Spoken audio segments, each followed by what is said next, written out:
Where is Vandan? I don't see Pruthwik. Ma'am, we thought that the organizing committee, we have sent them a mail. Yeah. But okay, I will introduce otherwise. Yeah, please. Yeah. So Dr. Sobha Devi leads the Computational Linguistic Research Group at AUKBC Research Center in Anna University, Chennai. Her major areas of research include anaphora resolution, syntax, information extraction, and machine translation. She is actively involved in the speech-to-speech machine translation engagement funded by Government of India. She is an eminent linguist and authored several publications in Tier 1 and Tier 2 countries. We are privileged to have her for this talk on SSMT. Sobha ma'am. Okay, I am unable to share my. Give me a minute. Can you hear me? Yes, ma'am. Yeah, we can hear you.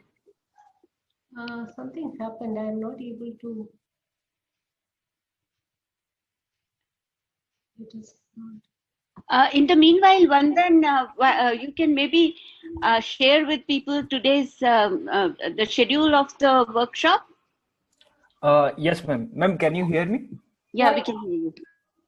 Yeah. So in meanwhile, again, welcome you all to the session on the shared task. And I'll be quickly going through like what we have today. So today in first half, we will be having talk by Dr. Sobha. And then we will be presenting the shared task overview that we have conducted and the outcomes and the methods and the results that are presented over the shared task. And after that, we will have one by one presentations from the participant. Like first, we will have presentations from low resource domain adaptation for machine translation, then unsupervised technical domain term identification, and then at last we will have presentations from the shared task like TechDOfication, technical domain identification. So this is the like main outline for the today's session. And now I request Dr. Sobha ma'am to take over and have the presentation. Sobha ma'am.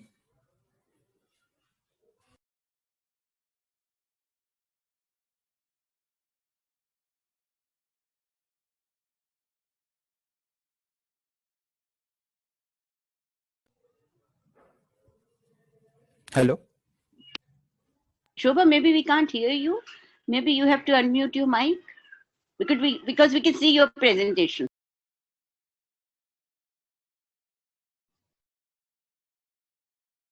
Shobha, your mic is mute. Please unmute it. Video got frozen.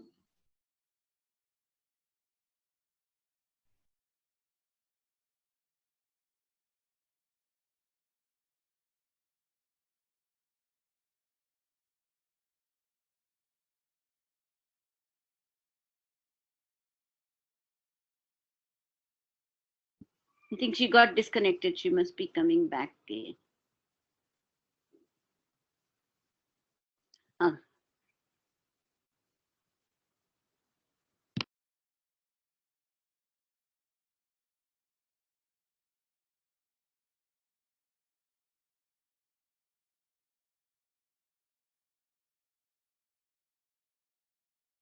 So I think Vandan madam, I think Sobha madam has some problem with his laptop, and she's suggesting that maybe we can begin with the other presentation. In between, she will come and then present. That she's saying. It will take some time. Okay, then Okay. good afternoon, Asif. We started. We thought, okay, so then maybe the next item. Huh? Yes, ma'am. Yes, yes. Yes, ma'am. So I'm Vandan here. So we will start with the second item first. So that is the shared task overview. And I request Pruthwik to present the shared task overview and shed some light on what we achieved and what are the approaches. So Vandan, give me 1 minute time. So I will share my screen. Okay? Sure. Yeah.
Yes, we can see the screen, Pruthwik. Yeah.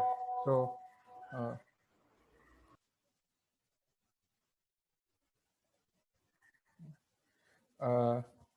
so most of you guys know me and Vandan. So most of the participants know us because we have been sending mails and organizing all the things.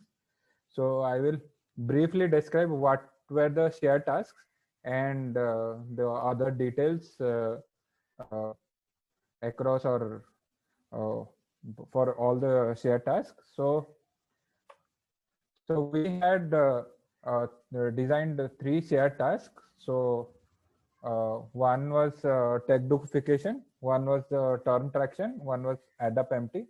The full these were the short forms and the full forms of all of them. Like TechDOfication stands for Technical Domain Identification. TermTraction was unsupervised technical domain terms extraction, and Adap-MT 2020 stands for low resource domain adaptation for Indic machine translation. So I will briefly go about each of the shared tasks. We will start with TechDOfication. TechDOfication, so I will describe what the tasks were, what were the main tasks, and what the participant had to submit, and other things, and the results in between. So TechDOfication dealt with automatically identifying technical domain for a given text in a specified language. We had 8 languages for this task. So this task was also divided into 2 parts. So I will also shed light on that also. So the goals were to develop language specific tools that may impact research and downstream applications, like different applications, NLP applications like machine translation, summarization, question answering.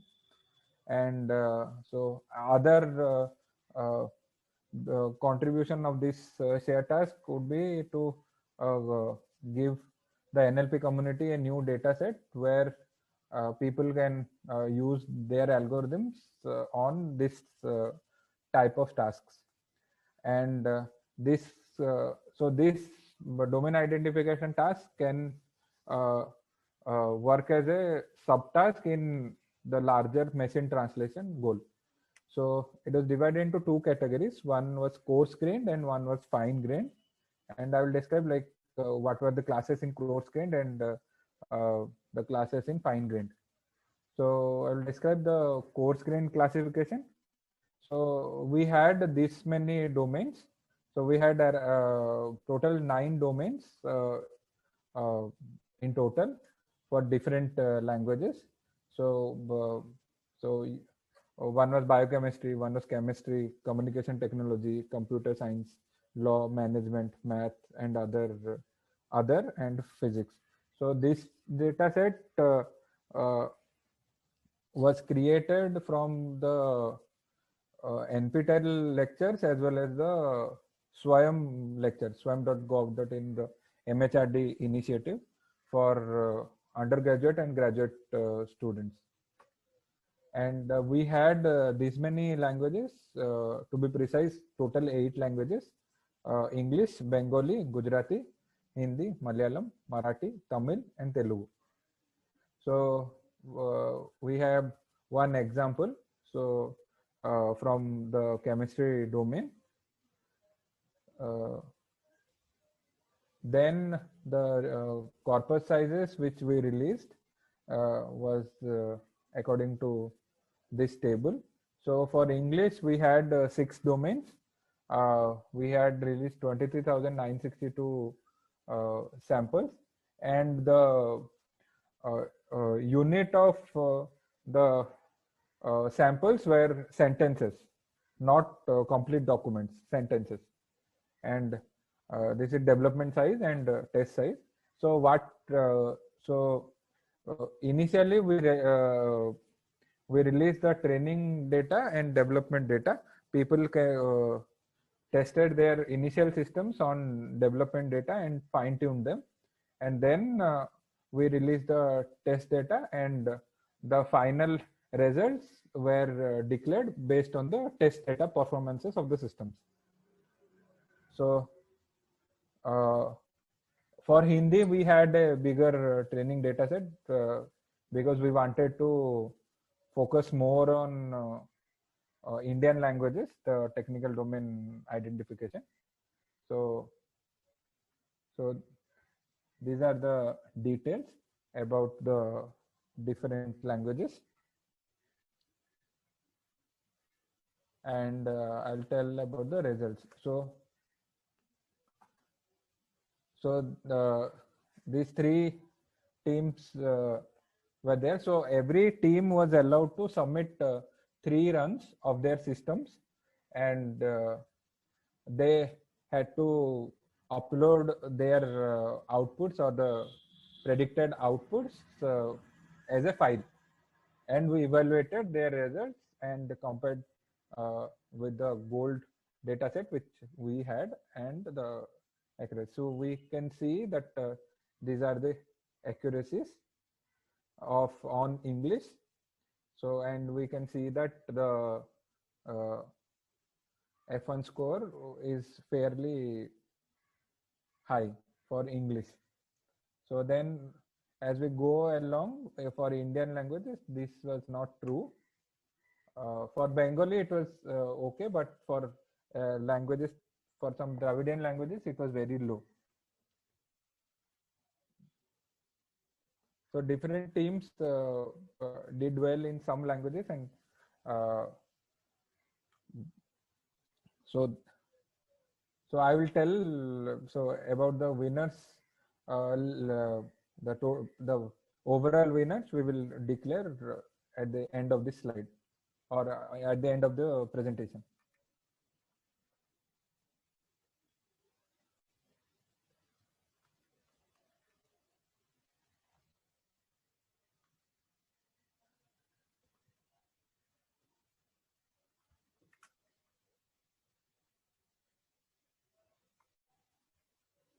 So for Tamil and Telugu, the accuracies were very low. Malayalam also.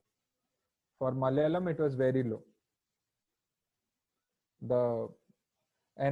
For this task, we evaluated the system based on precision, recall, and F1 score.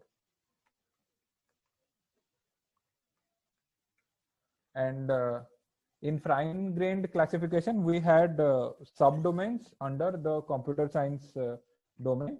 So these are the 7 subdomains, namely artificial intelligence, algorithm, computer architecture, computer networks, database management system, programming, software engineering.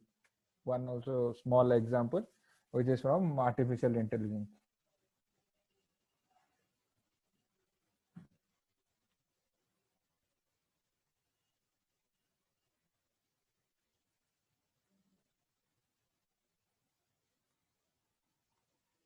So this was a corpus.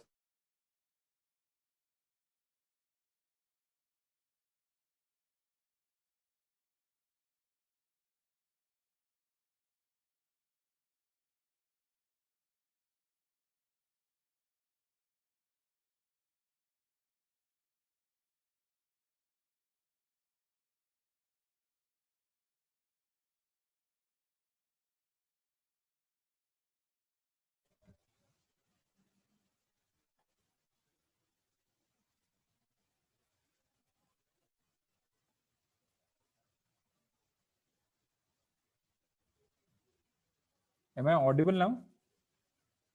Yes, you are.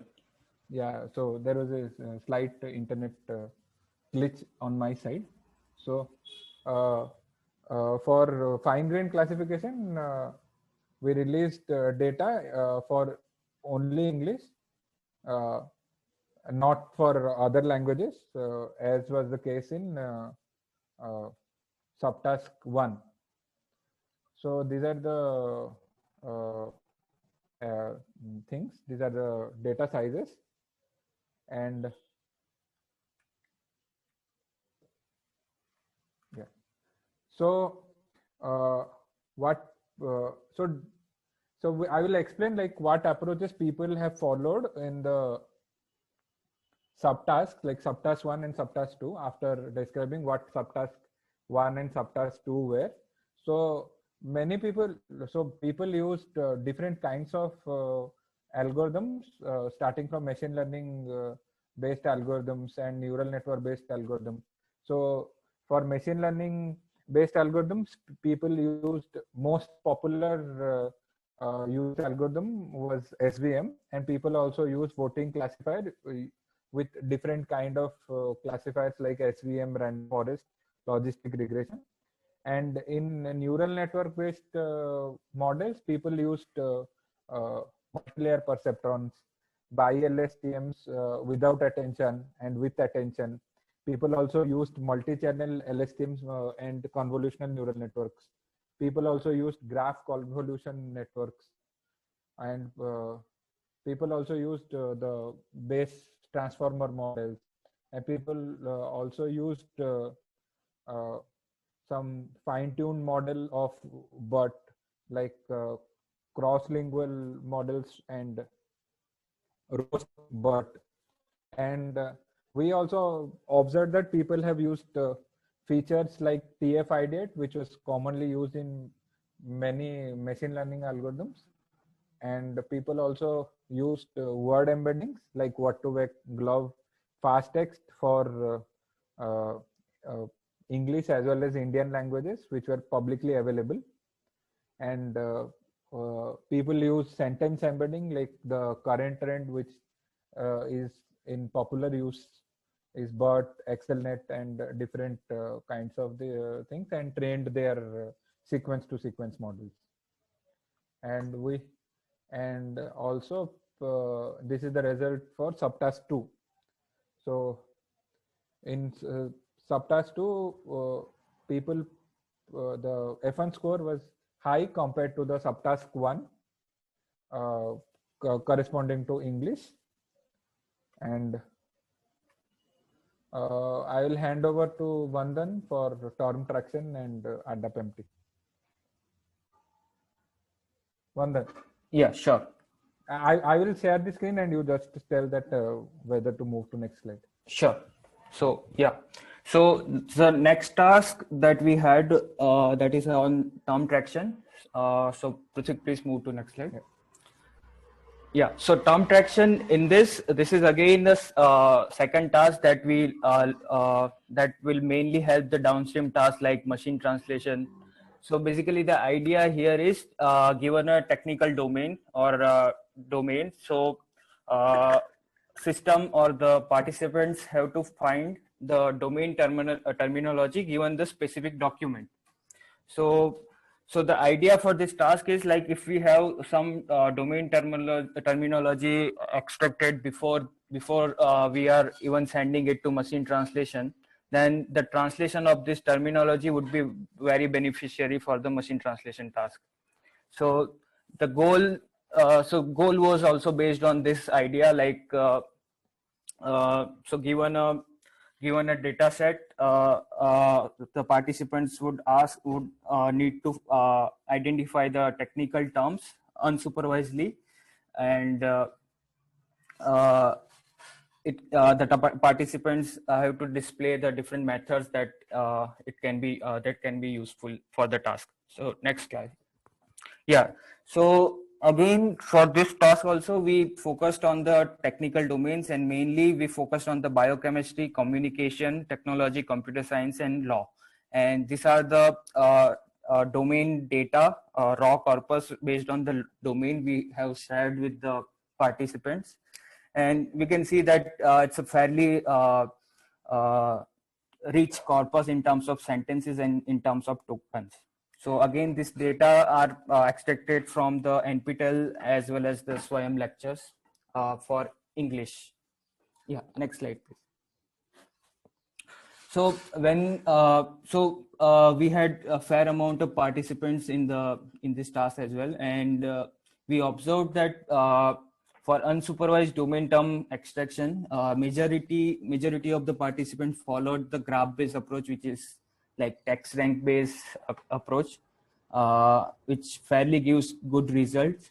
And some of them also use like filter based approach, like either dictionary based filtering or some rapid automatic keyword extraction based on some Python libraries. So these are the main common approaches, and here are the top results that we observed.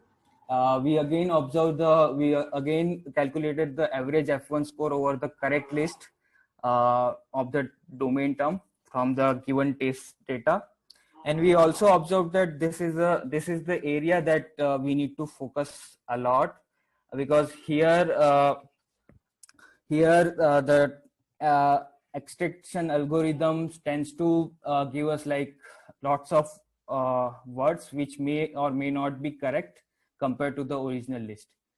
Yeah. So that was the task on the domain term identification. Now the next subsequent task that we focused is Adap-MT. Please, next slide. Yeah. So in Adap-MT, Adap-MT is the task related to machine translation, in which so we mainly focus on the 3 language pairs, which is like English to Hindi, English to Telugu, and Hindi to Telugu. So here, so we divided the task into total 3 subtasks. So one is like machine translation on the general domain corpus for all 3 language pairs. The second task would be the machine translation for AI, which is the domain adaptation task for AI domain, and again the second domain adaptation task was for chemistry. So the idea was here, like we have a like relatively large corpora of general domain, and we have relatively very small corpora for the in-domain data, and the idea was to adapt the MT system based on the domain data and try to achieve a relatively better result for this corpora, for this domain. Yes, this was the goal alignment, and if we compare the domain related data that we have shared across the task, like for AI domain, we shared around 3 to 5,000 of data in both AI and chemistry, as well as for the development data, it was like 400 to 500 related development data of parallel shared were shared, and the test was also on 400 to 500 sentences. Yeah, next slide, please. Pruthwik. Yeah. So in this also, the common architecture that participants have utilized is like, so NMT is like pretty common as the and in NMT as well, the sequence to sequence with attention and without attention with byte pair encoding is used. Also, some of the participants have utilized the cross-lingual pre-training based on the embedding and for NMT. Also, SMT systems were there. So byte pair encoding was common across the all participants due to maybe agglutination. Also, there are augmentations of the training data, like oversampling the domain specific data to match up the average data size across the domain. Also, the mixed fine-tuning methods were observed on the domain adaptation. Yeah. So for English-Hindi pair, we observed that for AI domain, this is the highest blue score that we achieved through the SAT task. That is for this team. And also for the chemistry, for English-Hindi pair, we achieved like around 14%, 14 blue points. And for next, yeah, for general domain for English-Hindi pair, general domain was the news and relatively general talks that we have as a test data, and on that we observed around 15%, 15 blue score by the participants. Yeah.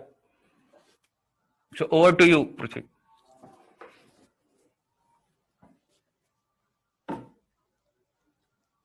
Yeah. So these are the total participation in the share task. Like in the TechDOfication task, total 14 teams submitted their systems, and only 9 of those 14 submitted their paper, and we uh, uh, evaluated the systems based on the systems based on the submission of the working notes. And TermTraction, only 4 teams were there who submitted their results, but only 3 submitted the working notes. And in Adap-MT, 6 submissions were there, but only 5 teams submitted a paper. And so the presentations are scheduled on the papers we received and we reviewed. So these are the organizing committee: Dipti ma'am, Asif sir, Karunesh sir, Sudip sir, Dipankar, and Sobha ma'am, Radhika ma'am, Sunita, Arora ma'am, me and Vandan. So we also want to thank all the reviewers of the papers who took their time to review and gave constructive feedback. And we also thank the IIT-Patna team, the SoftConf team, who did a marvelous job of like submission and giving timely emails. And we will announce the results. Let me unshare and again share it back.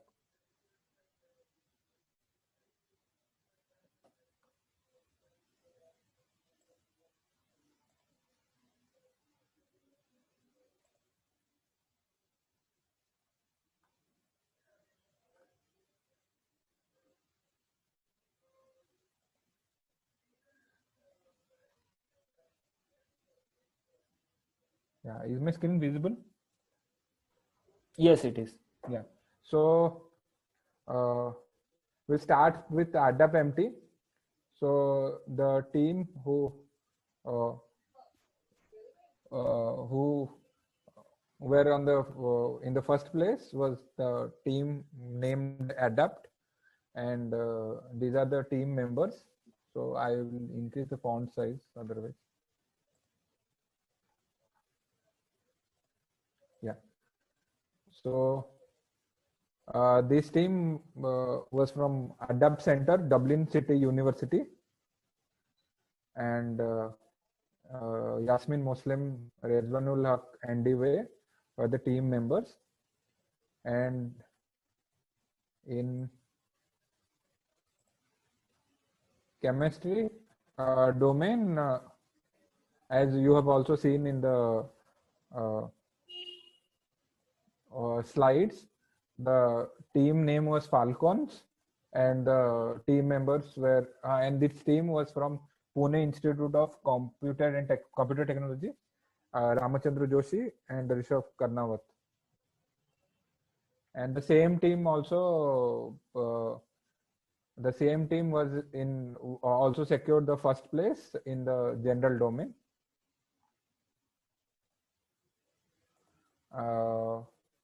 And we'll go to the TermTraction. So the team name was Butterflies, and the team was from IIIT Hyderabad, and it was a team with only one member. The winning team member was Hema Ala.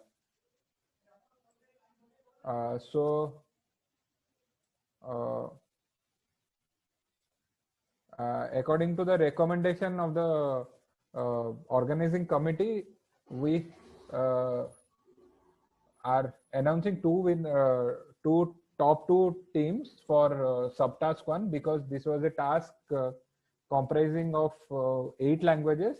So these were the top 2 teams. The first team is the top ranked team, and the second team is the second ranked team. And this team was TechDo1 from IIIT Hyderabad, and the team member was Suman Dolagar, and The second place team was from Mangalore University, comprising of Shashirekha, Fazlur Rahman, and Anusha. And in the subtask 2, which was the fine-grained classification task, domain classification task, the winning team was from IIIT-Hyderabad, and the team members were Akshat Chhajar and Akshat Gohavi. So, and this ends the overview.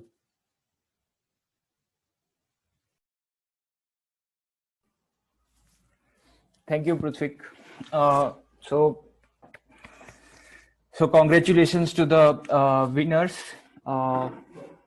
first and second rankers. So there will be a prizes that are going to be there, and we will communicate with you guys through email for instructions like how the next steps are there for the prize. Now, Sobha ma'am, are you back? Are you with us? Yes, I am back. Sorry Yes. for the inconvenience. My system crashed. Sorry. Okay, ma'am. So now I request Sobha ma'am to give us a talk. Okay. I'll just share my screen.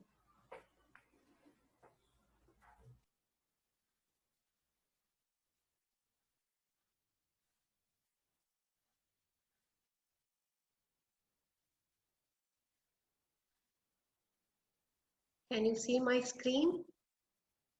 Yes, ma'am. Okay. Okay, good evening, everyone. I'm sorry for the difficulty that I brought in. And thank you, Vandan, for a nice, Vandan and Pruthwik for a nice introduction of me. And my talk is on speech-to-speech machine translation. I'm not going to give you system building or anything, just a general talk I'm giving. And in this, I will take two important things that I feel that it is very important for discussion, that is on domain name, domain extraction, domain term extraction, and domain identification, and then the verb transfer. These are the two major things that I will talk. Before that, I will give you an introduction. So the components that we have in speech-to-speech translation, as all of you know, that it is it should have an automatic speech recognizer, then a machine translation system, and then a text-to-speech analyzer. So when you see from Indian language perspective, we have a very good automatic speech recognizer for most of the languages, and it is being done at IIT Madras by Professor Hema and Professor Umesh. And machine translation, yes, we have different types of machine translation from English to Indian languages and Indian languages to Indian languages. Two types of systems we have. In that, ILMT system is what I will be looking at, and that's the consortium is being headed by IIIT-Hyderabad. And the systems are performing. There are 9 pairs of systems there. In that, most of the systems are performing in a similar manner, around 65 to 75% of readability. I'm talking about all of the systems. Certain systems are performing well, and certain systems are performing a little lower than that. Then we have to have text-to-speech analyzer, which converts the text to speech, and then the systems are developed at IIT Madras by Professor Hema. So these are the 3 components that is required for speech-to-speech translation system. And now coming to what are the challenges that we have. So we have, as I said, we have fairly good ASR and a machine translation system. If we connect the two, will it work very well for a conversation? So a speech input requires what are the problems in a speech when we give a speech input and what the ASR produces. That's what is going to the machine translation. So what is there in our speech which cannot be accepted by machine translation to get a good output. So even if we have a very good ASR and a very good machine translation, when they are put together, it's not necessary that it will give you a very good output. So for that, we need to know, if you want a very good output from machine translation, we need to know how people talk. So that's very important. So talking is not like what we write, right? You know very well. Even now, when I am speaking, I'm bringing in so many other factors into my talk, which is not necessary. When you are writing, you will not bring in. I may pause. I may bring a kind of, 2 times. I will be repeating it. I will bring some kind of other noises or voices, and I may have some kind of a markers which I repeat, or my own point, I may be repeating it twice, which is not there while we are writing. So the gulf between speech and text is totally different, very far apart, and we have to bridge this. That's the first and foremost thing that we should know when we are working on speech-to-speech translation system. So let us take an example. So this is something which I came up by my own while I was making this PPT. So yeah, I talk about machine translation, and it's a difficult area in NLP. We can see the various components in MT. Okay, so this is the way I may be talking in my class or in my lectures. So you can see those red marked words, which is not necessary, and it will not be there when I am writing a document or when writing a paper on machine translation. So these are called defluencies, and these defluencies really make a lot of, they don't even have meaning in the context. They are like time fillers. They are like because my thought is not coming properly, I am buying time by saying it as it is, or I may even want to engage you for some time or bring in some kind of continuity. I am using repetitions or sounds like These are called defluencies.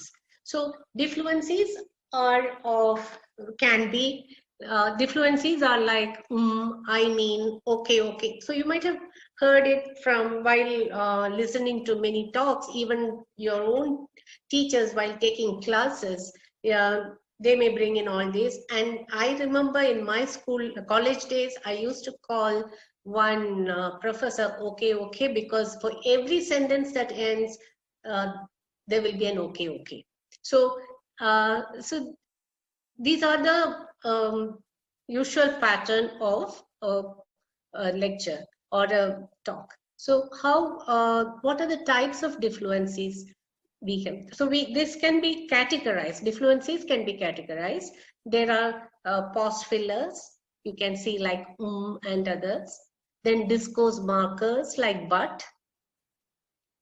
Repetitions like okay, and some kind of corrections, I mean and I know, those kinds of terms or phrases. So these are the ones which we get from ASR output. And not only that, if from ASR we get a pause, but we don't get any punctuations. So we need to bring from in the ASR output, we have to do a segmentation. We have to remove defluencies. Then we have to incorporate punctuations. When punctuations are not proper, we will have different meaning. Some amount of structural ambiguity is brought out by punctuation. So we need to put proper punctuations, and we also have to remove defluencies, and we have to segment our ASR output. So these are the work that we have to do before we give it to the machine translation system. So in this workshop, we saw many such activities being taken up as tasks. And for all this, we need large corpus.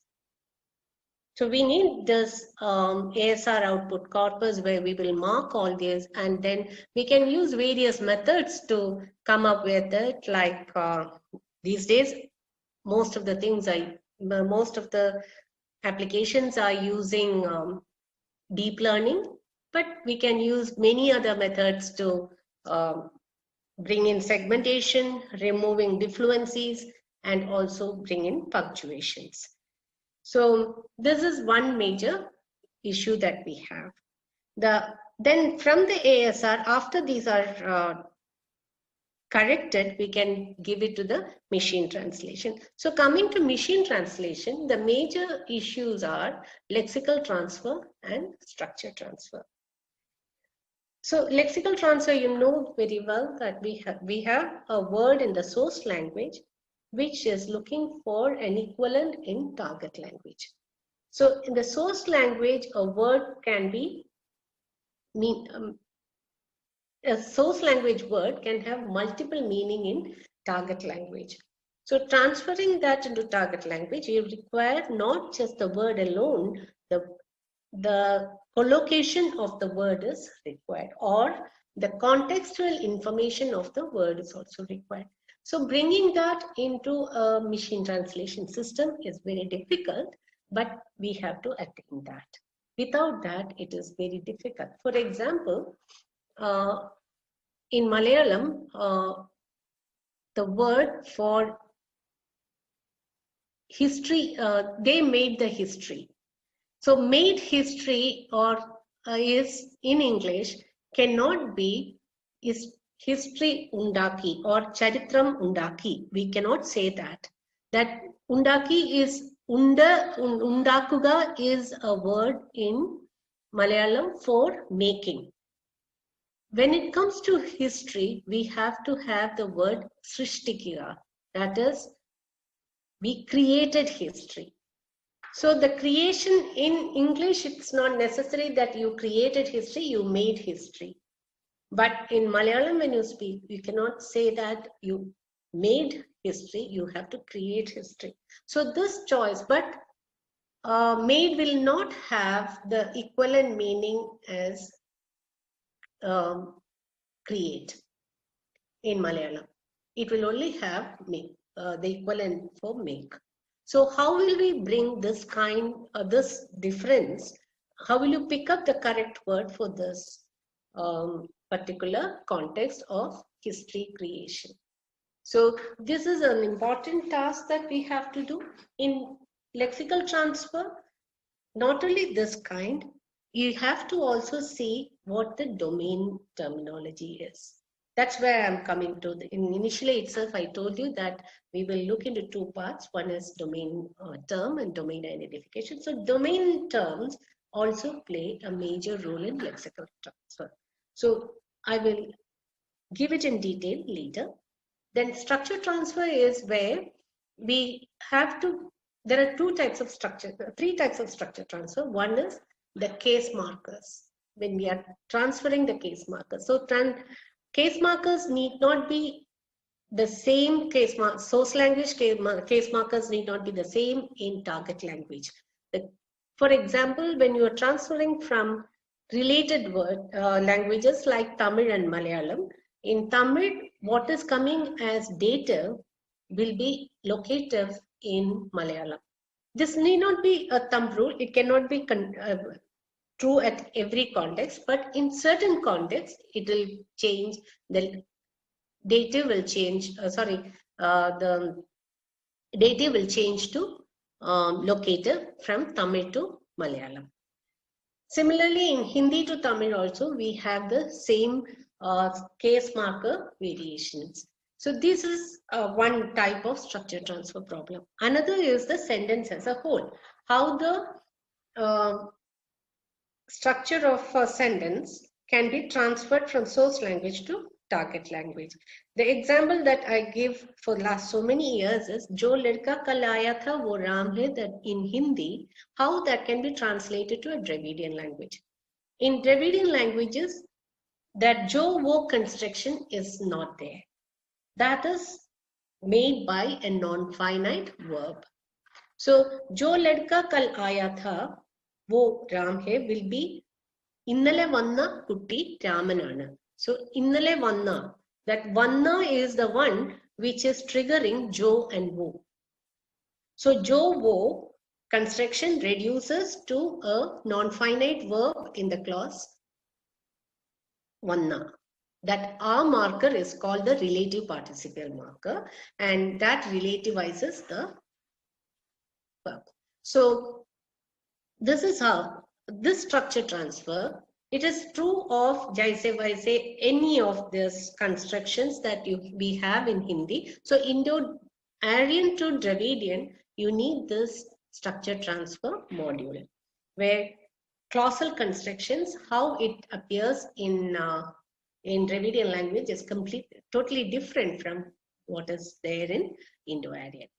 The another part structure transfer is in verb structure formation.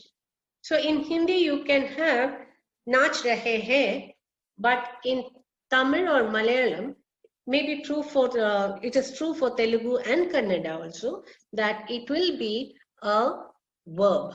Naach rahe hai is not completely, it's a compound formation where naach is not a verb, whereas in Tamil or Malayalam it is a verb. Nadikkunnu, that is acting. Okay, it will not be said as nirtam adunnu. It will be nadikkunnu, acting. So this problem that this is a serious problem that we have in verb transfer, and that's also in the structure transfer. So these are the two areas that we will look into. So lexical transfer, appropriate lexical item in target language for a source language is required. And for this, we need to identify the domain as well as domain of the document has to be identified, as well as the domain terms have to be identified. So what is a domain? So Sobha defines domain as a recognized branch or segment of knowledge within a rational learning with certain generality agreed upon canons and standards. So this is a definition given in 1979. Yet another definition is a unit of structure formation in the social system of science, in systems of higher education, as a subject domain for teaching and learning in schools, and finally as a designation of occupational and professional roles. So these are definitions which are being accepted for domain by various people working in this area. And what is a domain? It is called like civil engineering, fine arts, laws, physics, psychology, medicine. These are called domains. So, you know, in each of these domains, there are terms which are used in general, in general purpose terms, which come into this domains as technical terms. So this is something which we are facing. These terms, how to translate it into target language is a serious issue that we are facing when we are translating technical documents. For example, even in general terminology, general document translation also, we face this problem. Recently, we were translating a document on history, and in that history document, we had the term Turkey, talking about Turkish invasion and Ottoman rule in Turkey. So the translation came out as the turkey, the bird. So the entire translated Malayalam translation that I was reading, I was wondering, what is this? Why this Ottoman is coming in this bird's the environment of bird? And without looking into the original document, I was reading Malayalam, and this is what has happened. So we need to have markings on these terms and also in what context they are talking about. So we need to identify the domain of the document as well as the domain terms within that document. Then only we can have the appropriate machine translation, appropriate translation using the system. For human beings, it's easy. We can connect it and we can give the translation. But for machine, it has to be said what is the domain and what is the domain specific word. So language for general purpose, they used to refer to general language used for writing general articles where words have the general meaning, and language for specific purpose uses to refer to a branch of applied linguistics which deals with a variety of languages used by members of a particular subject field, concentrating on its genre and stylistic features and technical nexus. So this is the difference between language for general purpose and language for special purpose. So let's see some general purpose terms and the language specific terms. For general purpose, acceleration, you all know, increase in speed, or she was accelerating her car. If you say that, it is the speed. Whereas in physics, the rate of change of velocity per unit of time is acceleration. So we cannot have the same translation given for general purpose to be given for when we are talking about physics.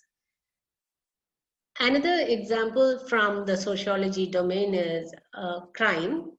Crime, every now and then we see in newspapers everywhere the crime. So in sociology, it is a violation of a written law. Whereas in general purpose or legal, an action or an omission which constitutes an offense and is punishable by law. So now that this is a very important, a nice word, deviance. In statistics, deviance is a goodness of fit for statistic for a statistical model. Sociology, violation of a norm, and for general domain, the fact or state of diverging from a usual or an accepted standards, especially in social or sexual behavior. So see, in three domains, in two domains and the general purpose domain, we have three different meanings. Now you know the complexity. In a document, you can have statistics, statistical evidence for the fitness of data. At the same time, that whole document must be talking about sociology. In sociology, we can also bring in the general purpose meaning. So if a document has all the three components or all the three meanings, how will we make the system understand?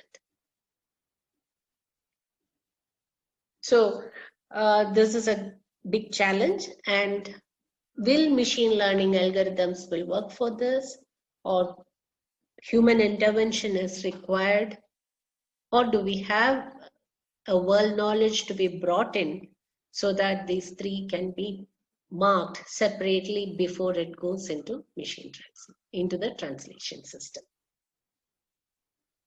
Now coming to structure transfer, as I told earlier, the case transfer, sentence structure transfer, and verb transfer are the three major components that I see as a difficult components in machine translation. So case transfer, we can map and find out. We have to look into the language seriously from linguistic point of view and come out with a mapping rule, but in which context we have to give the particular case marker that is occurring in source language to the target language is to be identified. That's a very tough problem that we are facing, and that's actually giving us an error of nearly 15% in our translation system for a particular domain, for the tourism domain that we were working for. And structure transfer is not that, it can be tackled little more better than case transfer, but structure transfer, though we say that our languages are free word order, relatively free word order language, within a clause, they are fixed word order language. They have fixity, or the slots are fixed. So transferring the clause as a whole is what we are doing. So to some extent, we can bring in, we can bring the source language structure to the target language structure. And what we have done in our Hindi to Tamil translation system is that we have developed a statistical based system where we identify first the clauses contained in a sentence. How many clauses are there and what type of clause it is.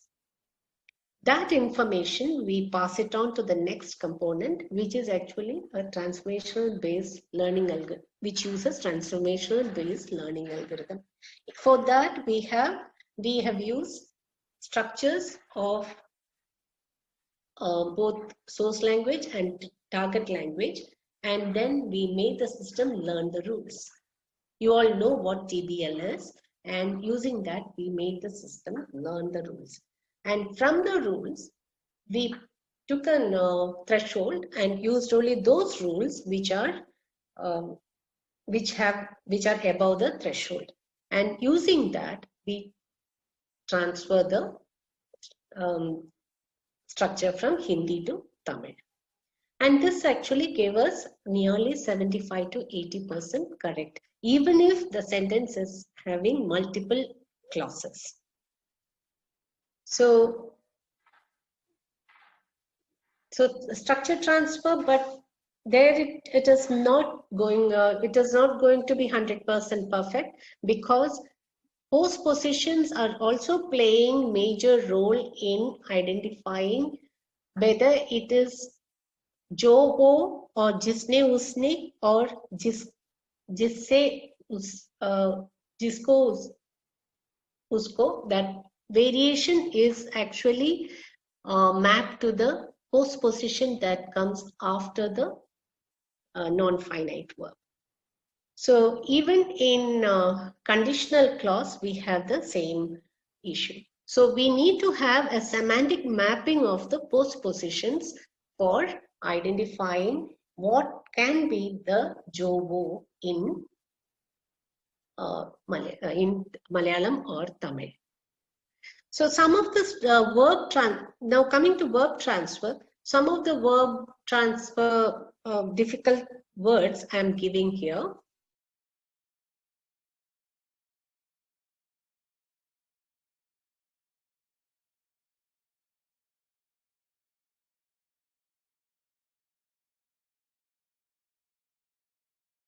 आकर्षित करती है, कवरुम. See, आकर्षित करती है is a single word in Tamil. I'm giving the Tamil equivalent on the other side. So the target language is Tamil.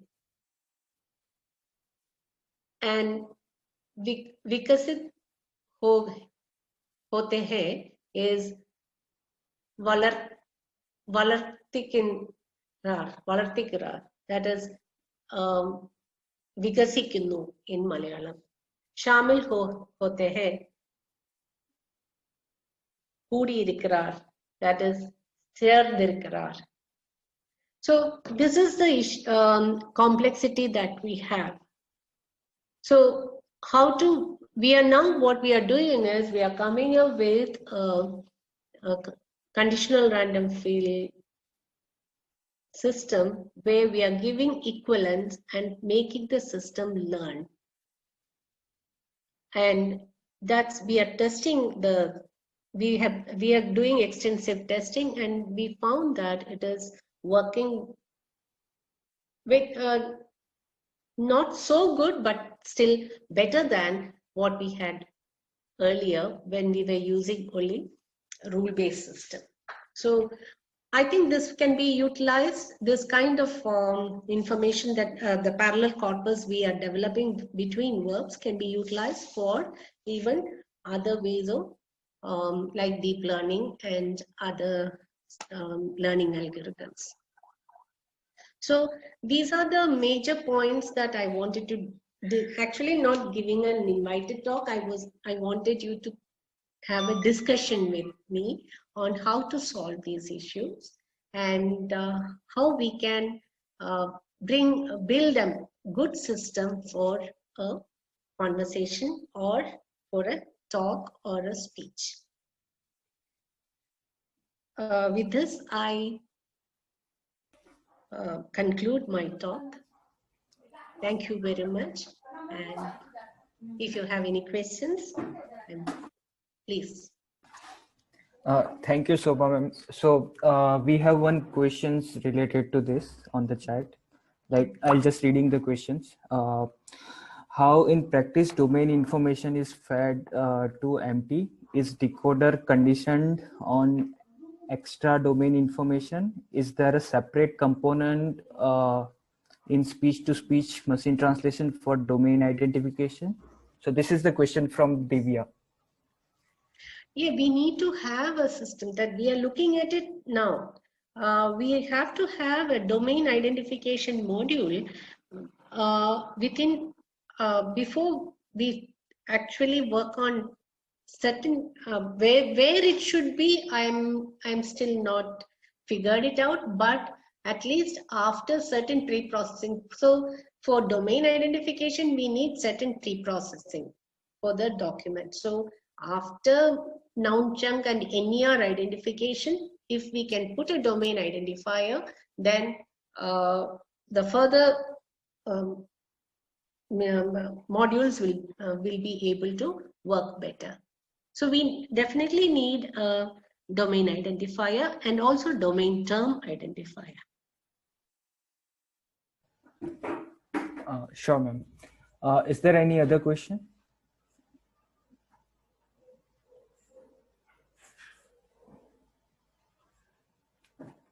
Ma'am, I have one question related to Dravidian languages mainly. Yes.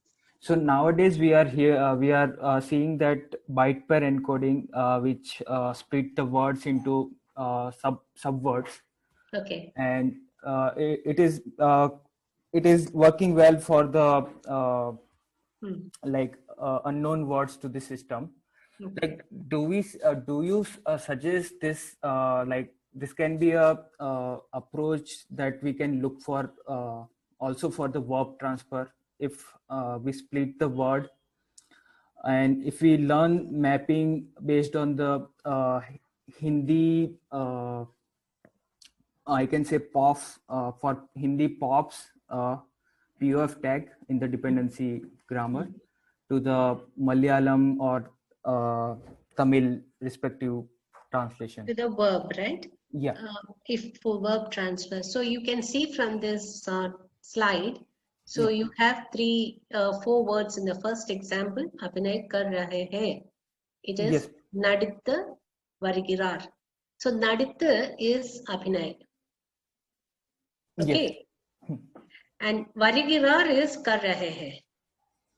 So if you're cutting off or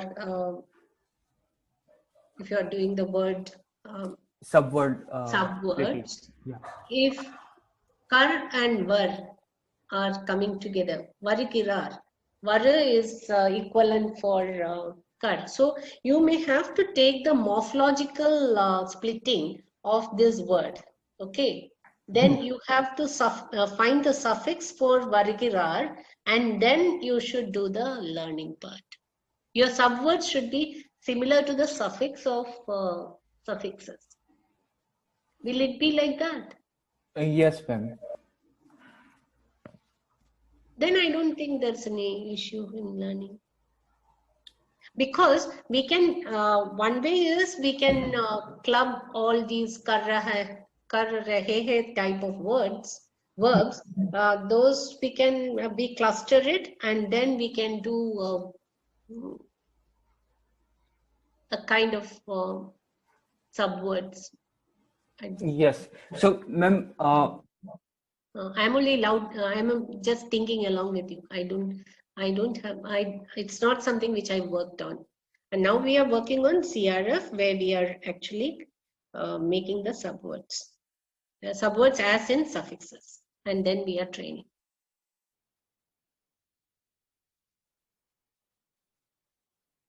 Hello, can you hear me? Hello.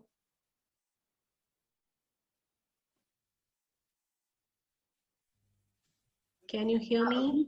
We can hear you. Vandan is maybe. Okay. Vandan? Hello. Vandan. No, ma'am. This is Soumitra. Vandan's electricity went off. Okay, Soumitra. Good to see you. Yeah. Yes, ma'am. Okay. So that was Vandan's question. So I think Dipti, I don't know how you see it. We need to have the morphological suffixes when you're making subwords. So actually, Vandan, yes, you're right, absolutely. And at the subword level, actually, you just do a character. You split them into n characters. No? Okay. So now, I think why Vandan asked that question is because what about experimenting where we are trying to do it, that your subwords somehow you try to, because your can you split them into valid units? Morphemes are valid units. Yes. So that is one possibility. The other is to embed features from morphanalyzer and then do the learning. So I think that's why Vandan was asking that question, because right now he's kind of working with all these possibilities. Yeah. So I think instead of taking the word asset, make the subwords similar, the subwords which are similar to suffixes, and then make the system. No, but that will be difficult. Now, so that means you have to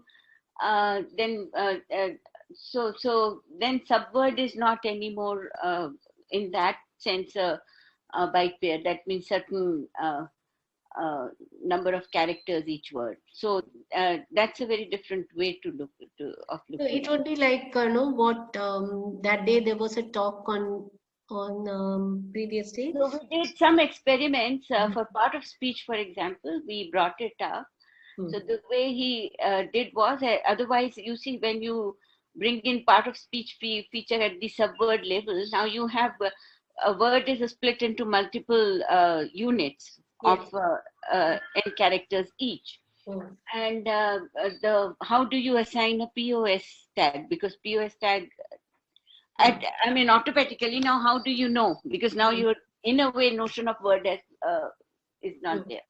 So then what he did, we decided. So now you do have the word, and we took BIO thing at the part speech level, and it worked. It gave good results. Okay. So like that, now Vandan is experimenting other things. So probably he is working on that. The next step is to incorporate more features, which he's working on. So how do you bring in the suffix rather than just any n characters is the issue. Okay. Otherwise, you see what happens is the moment you start working at the subword level with with morphologically richer languages, the morph level information is automatically learned, because then you have that somehow the characters from that. So that's why they say subword works better for morphologically richer languages. Okay. But then you don't have much control in terms of when you know that this information will be useful from morphal features, you don't have that control. So how to incorporate that Okay.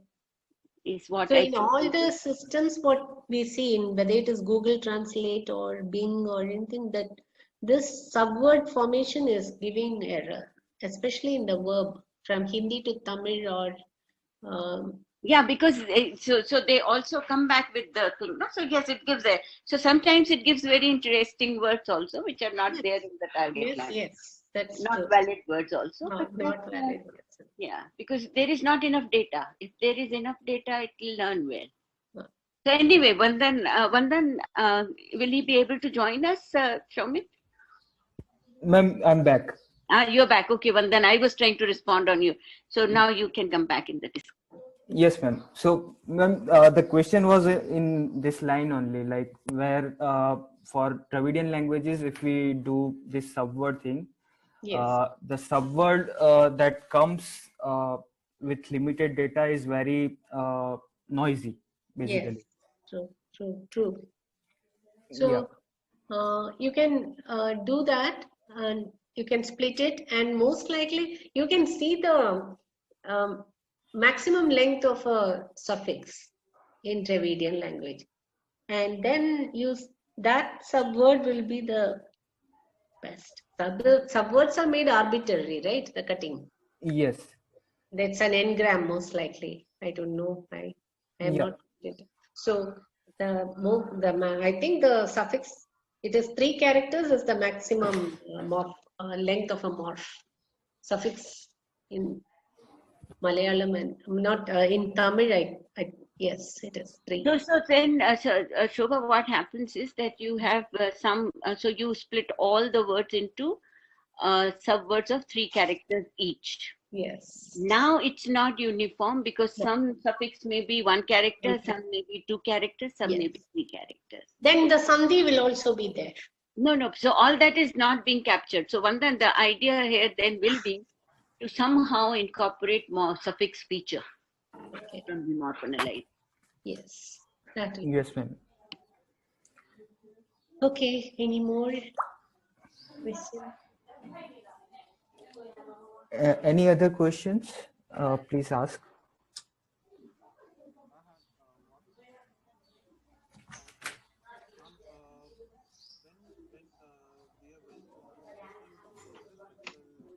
Okay, I think there are no much questions. Okay. Thank you, Sobha ma'am, for the talk and the directions for mainly for the machine translation and why we need domain classifier and domain term identification, especially for translating the verbs into the Dravidian languages. Thanks a lot. Thank you. Thank you, everyone. Thank you. So now I request Pruthwik for the next task. So because we are slightly late by 30 minutes, the schedule, so what we will do, like we will start with the Adap-MT presentation. So is the first team ready for Adap-MT, like the team named Adapt?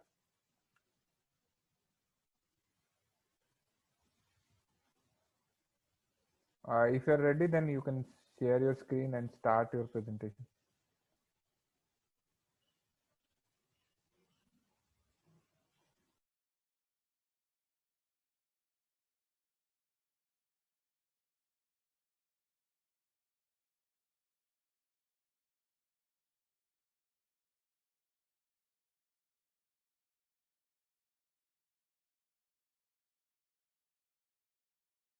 I don't see any member from their team, the team named Adapt.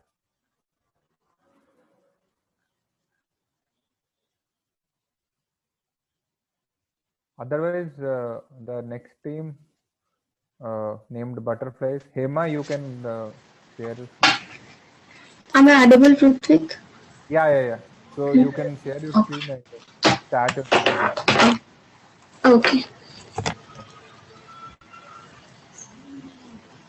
So after, every presentation will be of 10 minutes long and 3 minutes for question answering. And I request the next team to be ready in 10 minutes. So the team from Pune Institute of Computer Technology. So please be ready. The team name Falcons. Okay.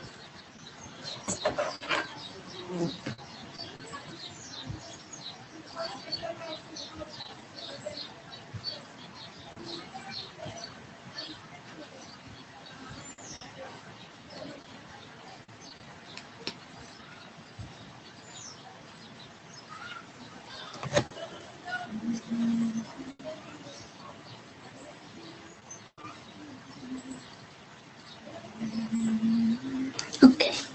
Is my screen visible? Hello, Pruthwik. Hello. Yes, ma'am. Yes. Okay. Is it visible? Yes, ma'am. Okay.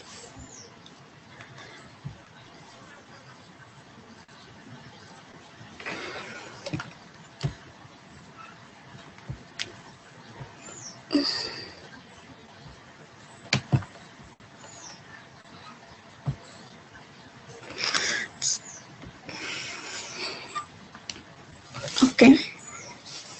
Good evening, everyone. I am Hema. I'm an MS by Research student under Dipti ma'am at IIT-Hyderabad. So my paper is Adap-MT. It's NMT with technical domain adaptation for Indic languages. Let's get into the content that we're going to discuss. Okay. So we all know that NMT is gained lots of popularity in recent times. It is performing better compared to the traditional machine translation models, but NMT systems requires large amount of training data. So when it comes to low resources and such like domain adaptation scenarios, it won't perform better compared to other traditional approaches. There are some challenges in NMT. One of them is domain adaptation. So it becomes more challenging when it comes to low resource languages because we don't have data for general data itself, but when it comes to technical domains, we even don't have little amount of data also. So, and like in a typical domain adaptation setup like ours, we'll be having a large amount of out-of-domain training data, and we'll have a little amount of in-domain data, in this case like chemistry, physics. So our task is to improve an NMT model to adapt a new domain like this. There are a few works carried out on this technique like domain adaptation task, but as per our knowledge, there are no works on these domains like chemistry, computer science, technical domains. So in our experiments, we considered two domains, artificial intelligence and chemistry, provided by ICON Adap-MT shared task for English, Hindi and Hindi Telugu language pairs. So the approach that we followed is combining the training data. Like we have a general data which is large and a little amount of in-domain data, let's say chemistry and artificial intelligence. So our approach is like combining this general data and in-domain data and train a new NMT model using byte pair encoding. So there are two problems when we combine domain data with the normal general data. One problem is like when we use normal vocabulary for training, most of the words, let's say if we take 50k, top 50k as our vocabulary, most of the words comes from general data only because it dominates in domain data. So in order to overcome that, we use byte pair encoding, so which selects subwords and most repeating characters which are come side by side and replacing it with some other byte like that. So let's see about all parts in our work. So first is like we all know neural machine translation, which tries to find the conditional probability of target sentence with the given source sentence. So in our case, target languages are Indian languages, Hindi and Telugu. So there are many ways to parameterize this conditional probability. In our case, we use LSTM architectures with attention mechanism. So this is the details about NMT. Coming to byte pair encoding, it is a data compression technique that replaces the most frequent pairs of bytes in a sequence. So as Telugu and Hindi are morphologically rich languages, and Telugu have most of the words with postpositions, byte pair encoding helped us to improve the accuracy. Like it will separate the postpositions and compound words, etc. So as I told earlier, like we combine this domain data to the general data and we train. In that we have two problems. I discussed one problem. We overcome that with byte pair encodings. One more is like if we put a combination of general and domain data in validation step. So there also it won't learn domain words, it's a domain terms. But for that we used only domain data as validation data so that it will learn more for that domain. So it will give good performance on domain test data at the end. So yeah, this is experiments and result. We evaluated our model on data provided by ICON. So the data sets include like open subtitle data and global voices, etc. from Opus corpus. We are provided with the sources and we need to extract the data. And we splitted training and validation, then removed empty lines and some noise, etc. And then we ended up with some neat sentences for translation. So here the results, like the domain AI-NLP-ML means like artificial intelligence domain for English to Hindi. The same way, like chemistry for English to Hindi, same like for Hindi to Telugu for AI and chemistry. So MT1 is the general model, MT2 is the new proposed model, like trained on combination of general and in-domain data. So if you can see, there is lots of improvement in terms of blue score. The first MT1, MT2, first two are on development data, and the last column is on test data, MT2. So based on the improvements we got in development data, we set that parameters and we tested it on test data provided by the shared task. So apart from only looking into the blue scores, we also check the sentences randomly. Two examples from that we presented here.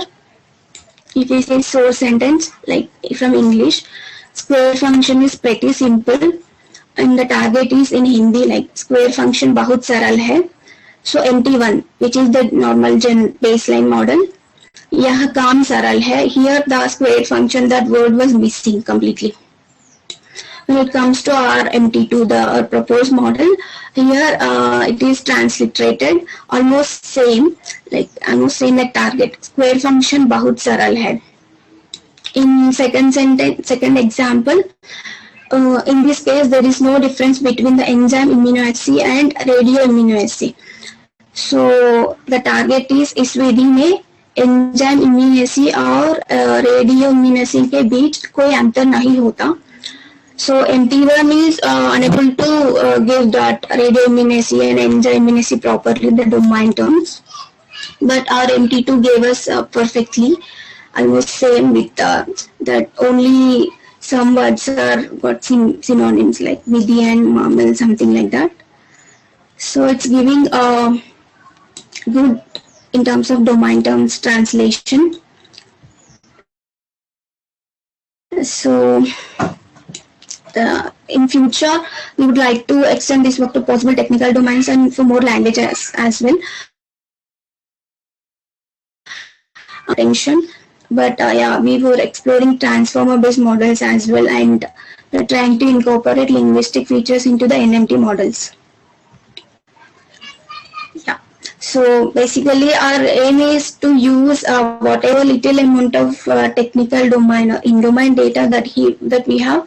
We need to use them and make a better model with available general corpus.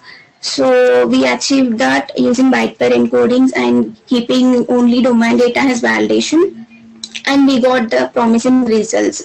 As we saw in examples, it is translating domain terms nicely.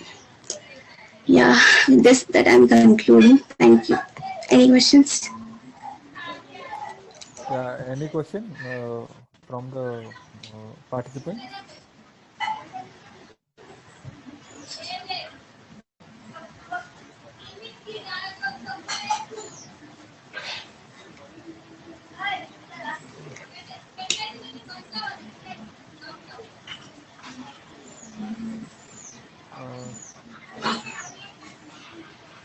Uh, so I have a question, Emma. So the Yeah. MT1 only trains on general domain data, and then validation data is No, MT1 is completely general, whether it is validation or training. validation is also general. Okay. Validation is also general.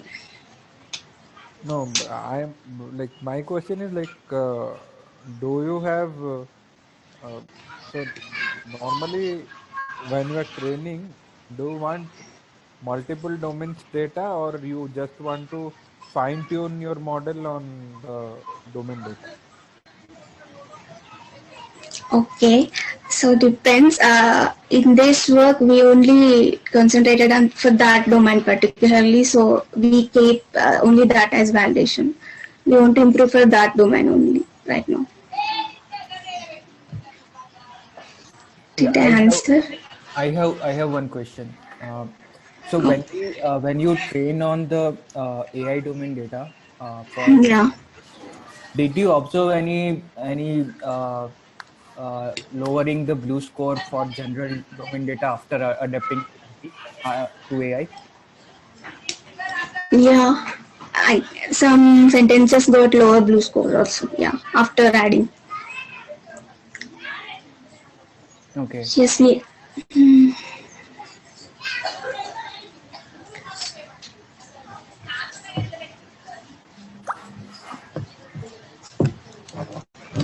So thank you, Hima. So Okay. Thank you.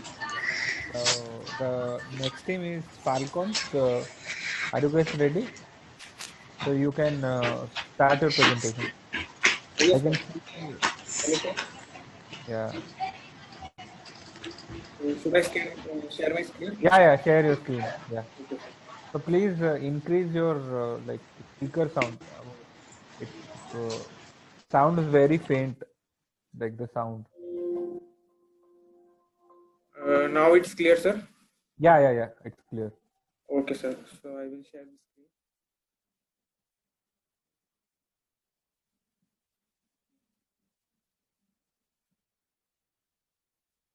So is the screen visible, sir? Yes, it is. Yeah. So I will start, sir.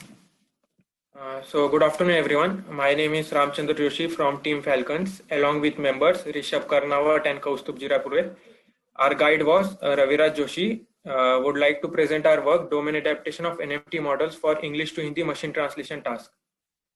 So I will skip the initial slides because since we all know what is the machine translation, what is in general machine translation, its motivation and challenges, I will directly start with the dataset details. So coming to dataset details. So we have mainly used the IITB train data for training our models, which consist of around 1.5 million sentences, having around 19.85 million English tokens and 21.4 Hindi tokens. So as the so we have our work is mainly concerned with English to Hindi machine translation task. Since we have participated since the task in Adap-MT, we have participated in 3 shared tasks: the general domain English Hindi task, the AI English Hindi machine translation task, and the chemistry English to Hindi machine translation task.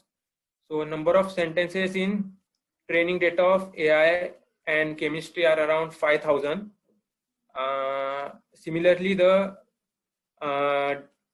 number of sentences in development and test of the AI in domain data are around 400, and the chemistry development data is having around 300 sentences, and the test data is having around 400 sentences.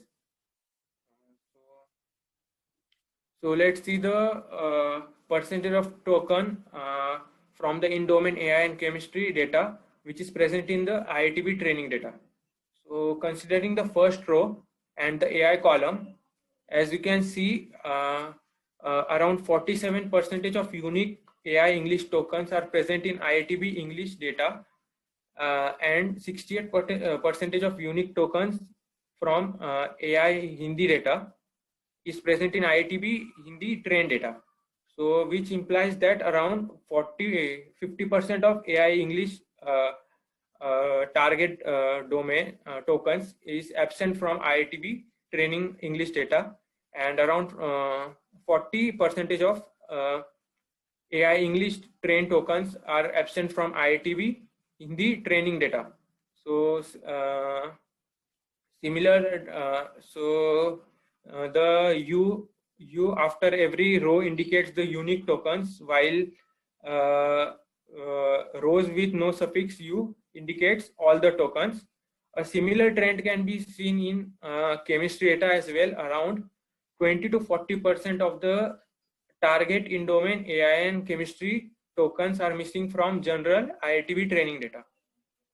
So we have used mainly two neural network models. One is the long short-term memory architecture, and the other is transformer architecture. So let's see the training details of LSTM architecture. So we have used Badanu attention-based encoder-decoder LSTM architecture. In that, we have used a bidirectional LSTM on the encoder side and the directional unidirectional LSTM on a decoder side. The number of layers on the encoder and decoder side is set to 1, with the hidden units in each layer as 512. We have used a batch size of 128 and an embedding size of 256. We have used the Google sentence piece subword tokenizer to get the subword tokens, which help us in handling the out of vocabulary problem. So coming to the training details of the transformer, we have used the standard transformer architecture. In that model, we have used the number of layers in the encoder decoder side as 6, and the number of hidden layers in each layer is set to 512. The batch size was set to 128, and the number of heads in our architecture is 8, with the embedding size of 512. So here are some other training details. So the optimizer that we have used is Adam optimizer. We have implemented the models in TensorFlow 2.0 and trained the models for maximum of 10 epochs. We have used the validation loss was used to pick the best approach. In our models, we have used the standard greedy decoding in all our experiments. So talking about domain adaptation. So domain adaptation is the form of transfer learning where we adapt a general system or a translation model for a specific domain.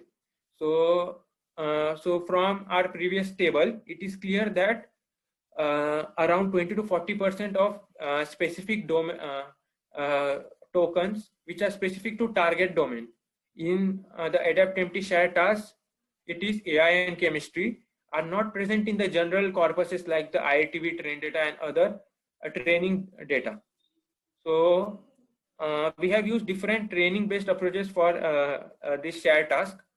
In these approaches, the model is first trained on large out-of-domain parallel corpus and then retrained or fine-tuned on small in-domain parallel corpus. So we have used mainly the 3 techniques for this domain adaptation shared task. The first is using only the IITB. So what it indicates is that the model is trained. We have used the training examples from only IITB data. In this case, the model is trained on samples from only IITB training data, and we have calculated the results on in-domain data like AI and chemistry. So the second training technique that we have used is mixed. In this technique, we have mixed the in-domain small data, training data with the general data. Here in our case, it is the IITB training data, and we do a single training. Since the in-domain data is very small as compared to the general data, we have oversampled the in-domain data 10 times and mixed with the general data in the mixed technique. So in the fine-tuning technique, what we have done is we have first trained the models on IITB training data and then retrained the models on AI or chemistry in-domain corpus. So this is our validation results. So the first two rows indicates the results for using the only IITB training technique. The other two rows shows the results of the by using the mixed training technique, and the last two rows defines the results for fine-tuning training technique. So as you can see from the table, it is clear that the mixed training technique is performing the best for LSTM and transformer model.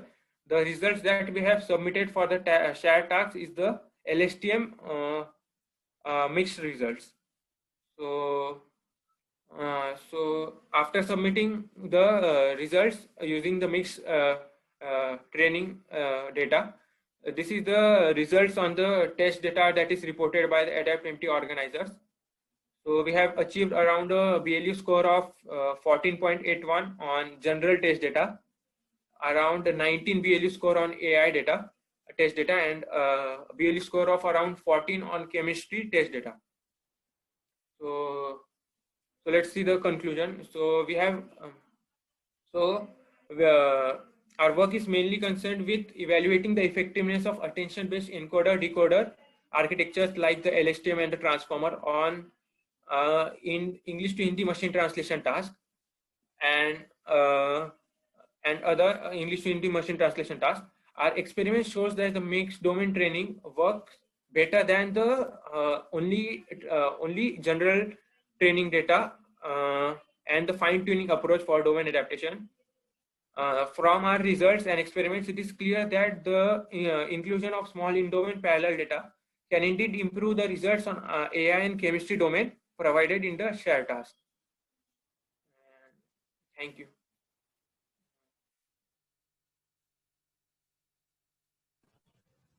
So, any questions? I have one question, like, so can you go back to the slides of mixed training and the fine tuning thing? This slide, sir. Yeah. The next slide. Next. Yeah. Next. So why? So could you shed more light on like why LSTM fine tuning is bad compared to only training with IITB corpus, because you are retraining the system on in-domain data, so it should perform well. Yes, sir, but we are not exactly sure of why it is giving such a results. But I think we think that the models are overfitting on the in-domain data, sir. That's why. No, so one question is like in the fine-tuning thing, you did not do any kind of oversampling. No, sir. Okay.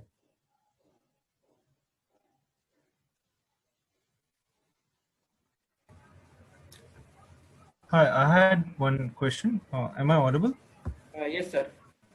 Ranjan ji, while you were training, you only used IIT Bombay and then the specific AI or specific chemistry data set.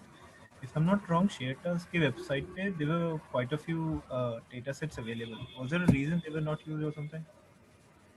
No, sir, because this is actually we are working on English machine translation task is our final year project.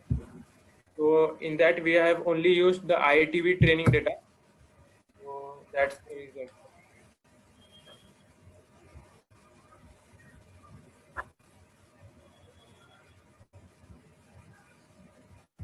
Hello, sir. Am I audible? Yeah. We could hear your answer. Yeah. Any other question? Hello. Yeah. Hello. Yeah. You can ask. Yes. Yes, sir. So I have one question from this slide only. I was a little surprised with this result of transformer fine-tuning approach and the mixed training approach. So I was wondering that what was the vocabulary creation step that you followed for this fine-tuning model? I mean, how you created the vocabulary. This fine-tuning is similar to continued training that we use to study in domain adaptation, right? If I'm not mistaken. Yes, ma'am. Hello. Yes, So is this fine-tuning similar to continued training that we used to do? Yes, ma'am. Like we train a model on out of domain data, and once the model is completely trained, then we just take that checkpoint, the best performing checkpoint, and then fine tune in on the in domain data. This is what you must have done in this fine tuning thing, na? Yes, ma'am. Okay, so I was wondering what was the vocab that you used. Was this the same general domain vocab, or of course you are since fine tuning, so you must have been using the same vocab, right? So that you need not to retrain it, or some other approach you adopted. I don't. We have used the mixed vocab, ma'am. Means the one this mixed approach, what vocabulary you got, you keep that fixed for fine tuning approach as well. Yes, ma'am. Okay. Thank you.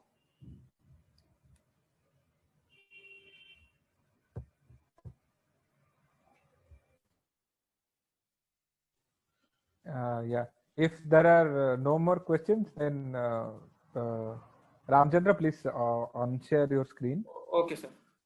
Yeah. Thank you. So the next team, JUNLP, are you ready? You can start your presentation by sharing your screen. Yes, sir. Am I audible? Yeah. You are audible. And share your screen, please.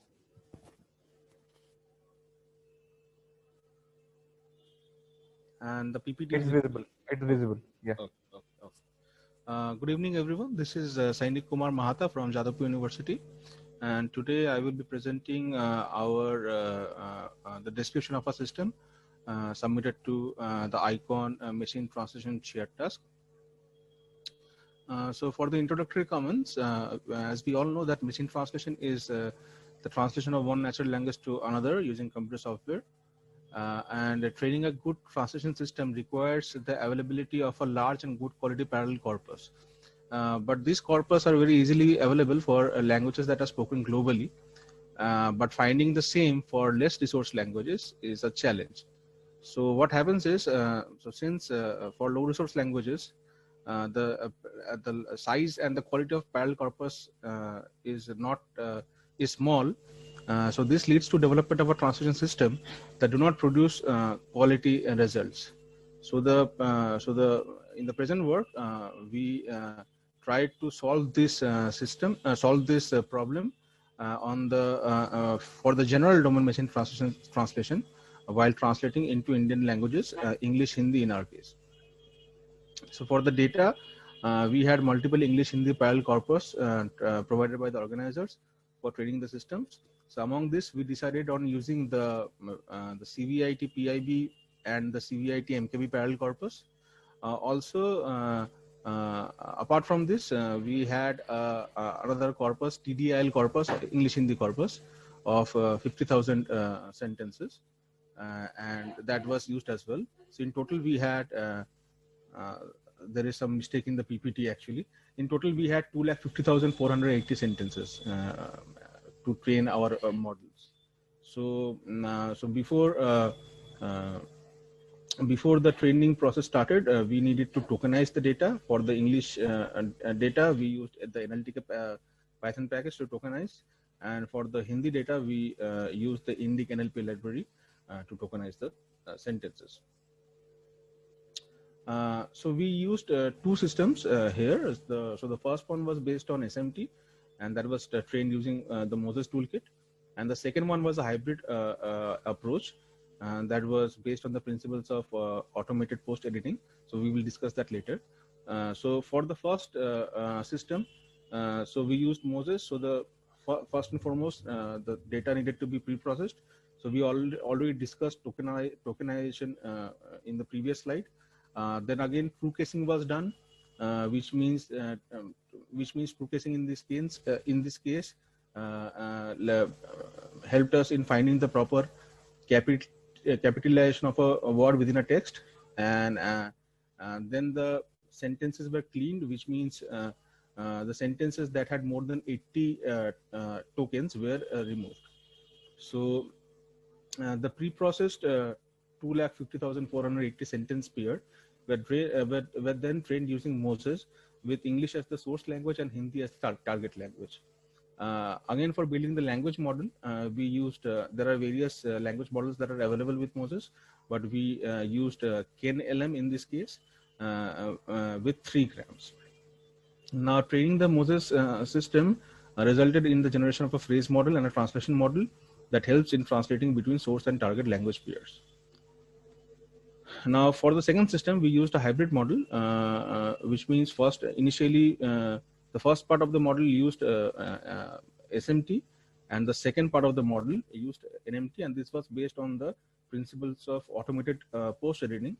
So what we did was, since we know that SMT as well as NMT both have their individual advantages, which means statistical machine translation systems work better in a low resource setting, while the neural machine translation systems are able to generate sentences that are fluent in nature. So to incorporate the advantage of both, we decided to merge them in a way that that is similar to the APE architecture. So for this, what we did was, we had the parallel corpus of 250,480 sentences. So we divided into 2 parts. The first one containing 150,480 sentences, and the second part containing 1 lakh sentences, parallel sentences. So the first parallel corpus, that is, that had 150,480 sentences, were used to train the Moses SMT system. So after training the system, the second 1 lakh sentences that we had were used to fine tune the system. So if we go to the diagram here, we can see that firstly we had the parallel corpus. This was divided into 2 parts. The first part was used to train the Moses SMT system. Now, after the training was done, the second, the English, the source part from the second parallel corpus was fed to this trained SMT system, and the output languages for those were generated. So now, so the translated sentences from Moses toolkit was used as the source sentence, and the Hindi part that was taken as the gold standard corpus was used as the target sentence for training the transformer NMT system. So okay. Now for the transformer NMT system, we used the system as depicted in Attention is All You Need paper. So this was the system. These were the parameters. For the optimizer, we used NADM optimizer. For the loss, we used sparse categorical cross entropy. The batch size was set to 64, and the epochs were 500. Also, we employed early stopping, so that we can avoid the overfitting problem. Now, why did we use transformers and not LSTM based NMT models? Because LSTM based models are based on RNNs, and RNNs typically read one word at a time and perform multiple operations before generating the output. And also RNNs are sequential in nature, and hence taking advantage of parallel computing offered by state-of-the-art computing devices is very difficult. On the contrary, the transformer models rely heavily on self-attention, thus eliminating the concept of recurrence found in RNN-based architectures. Also, currently it is the state-of-the-art in machine translation domain. Now, we submitted both our systems to the organizers. The organizer provided us with 507 test sentences. So both the models were used to generate sentences, translate sentences for this 507 sentences, and the systems were submitted. And when evaluated by the organizers, the first system that was solely based on SMT was able to garner a blue score of 8.7, and the second system, that was the hybrid system, was able to garner a blue score of 11.78. So what did we find from the results? So from the results, we can see that SMT performs very well when participating languages belong to a low resource setting. The training data provided by the organizers was small and hence belong to similar domains. So NMT systems tend to work better when there is significant overlap between the character set of the participating source and the target languages. Due to the same reason, we see a significant increase in the performance of the hybrid system because the transformer system in this case was fed with Hindi sentences as input, and it learns to map it to Hindi sentences again as the output during the training process. So hence, since there was a significant overlap between the source and the target character set, the performance increased. So to conclude, we presented the presented paper describes the system submitted to the machine translation shared task in ICON 2020 conference. So we participated in the English-Hindi translation task, and the training data belong to the general domain. Two systems, SMT and hybrid model, were used to train this data. The models were pretty straightforward and did not contain any recent research advancements in the field of machine translation. So as a future prospect, we would like to experiment with concepts of transfer learning. Since these learn from large data and incorporate the learning, the learned knowledge into models that are trained using fewer data. So thank you. Are there any questions?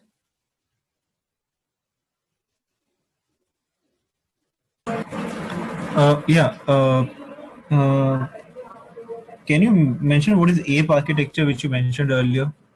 Also, when you are speaking about your, I have two-part question. And the second part is, can you clarify your hybrid model a bit, because I got confused there.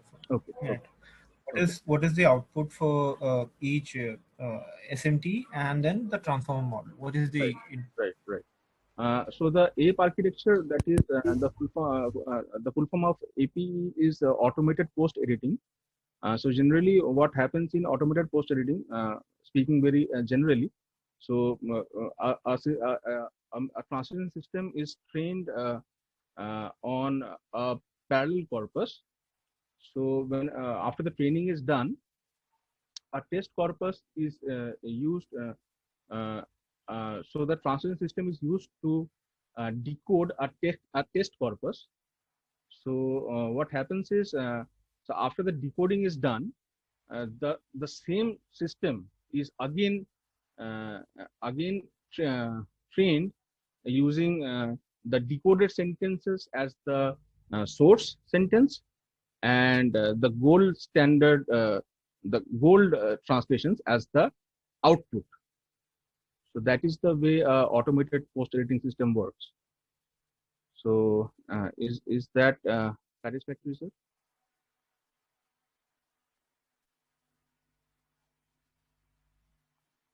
Hello. Yeah, you can answer the second part also. Like, okay. What are so for the second part, if we look into this diagram, So the parallel corpus that we had contained 480 sentences. So we divided the parallel corpus into two parts.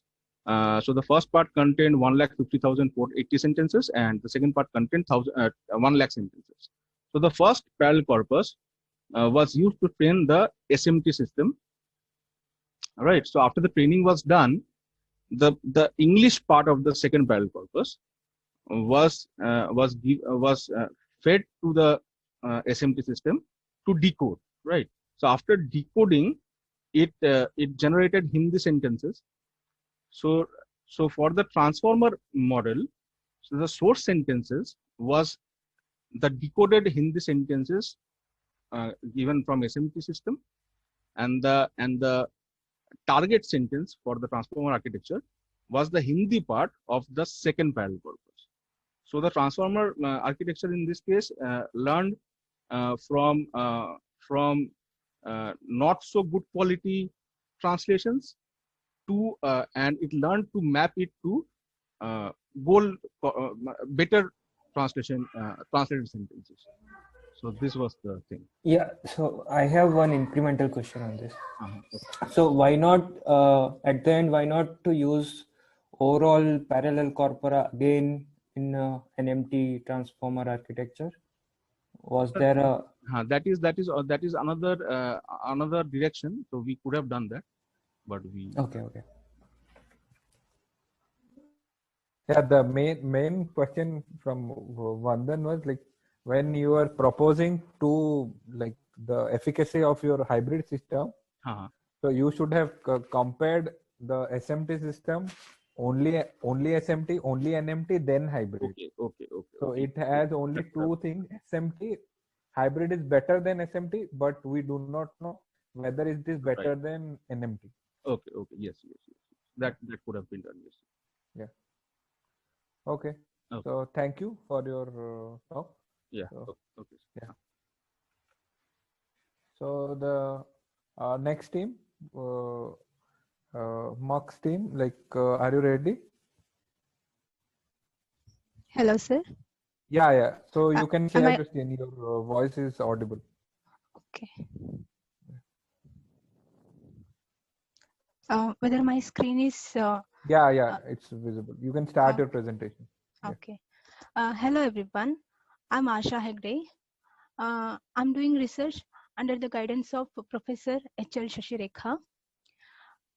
Here I'm going to present low resource domain adaptation for Indic machine translation, a paper which is accepted on behalf of shared task.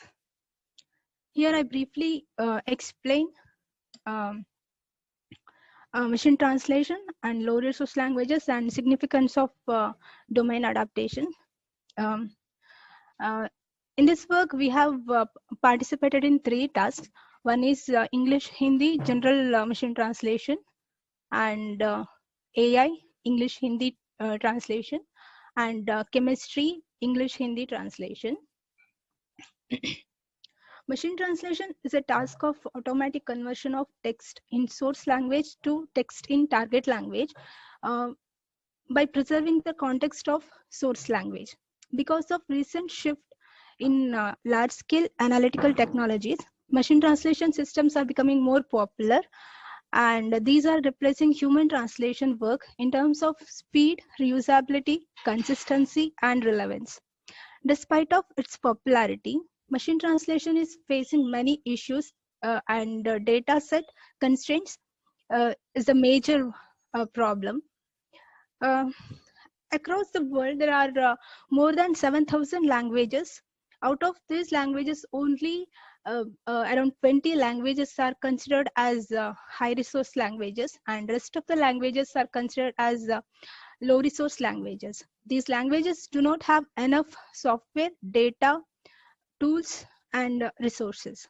Hence, most of the Indian languages are considered as low resource languages, and handling these languages for machine translation is a complex task.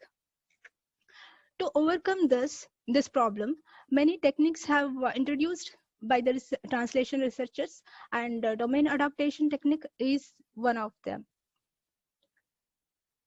Domain adaptation is the ability to apply an algorithm trained in one domain to a different domain, or updating one corpus using another corpus. In this technique, either model is updated or a corpus is updated. Here, domain adaptation approaches can be classified into 4 categories: incremental training and retraining approach, ensemble of decoding approach, combining training data approach, and data augmentation approach. In our work, we are using combining training data approach. Here, we combined generic corpus with domain specific corpus to update the domain specific corpus. Then this updated corpus is used for training. Here is my proposed model. I used a simple strategy. First, I feed the first I took sentences from the state. I removed stop words and noise. Then we created vocabulary of domain specific corpus. Then we checked for matching between words in vocabulary and the word from generic sentences. If there is a match, those sentences from generic corpus are combined with domain specific corpus. By this updated domain, using this updated domain specific corpus, we tried translation. For translation, we used OpenNMT, an open source tool. Here, this model is fine-tuned by changing hyperparameters such as optimizers. We used STD optimizer with LSTM architecture, and the model is trained with 1 lakh epochs, 1 lakh train steps with the 64 batch size. Here is the dataset details. We used a few 2 lakh sentences from IIT Bombay and English Hindi corpus from Bible, Global Voices, and CVIT. Here we have displayed the number of words. Then tables 2 and 3 will give the details about the domain specific English Hindi corpus before and after domain adaptation.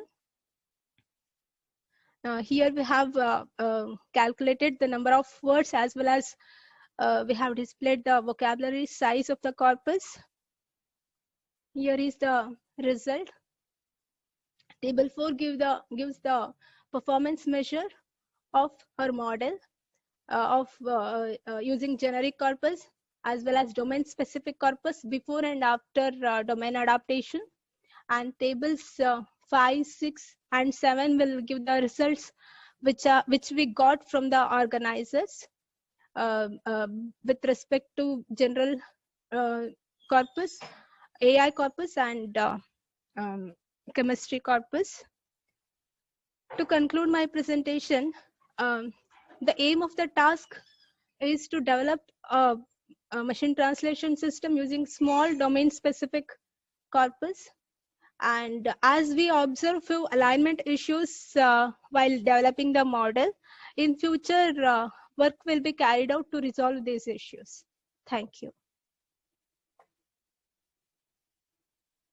Sir, is there any question? Yeah.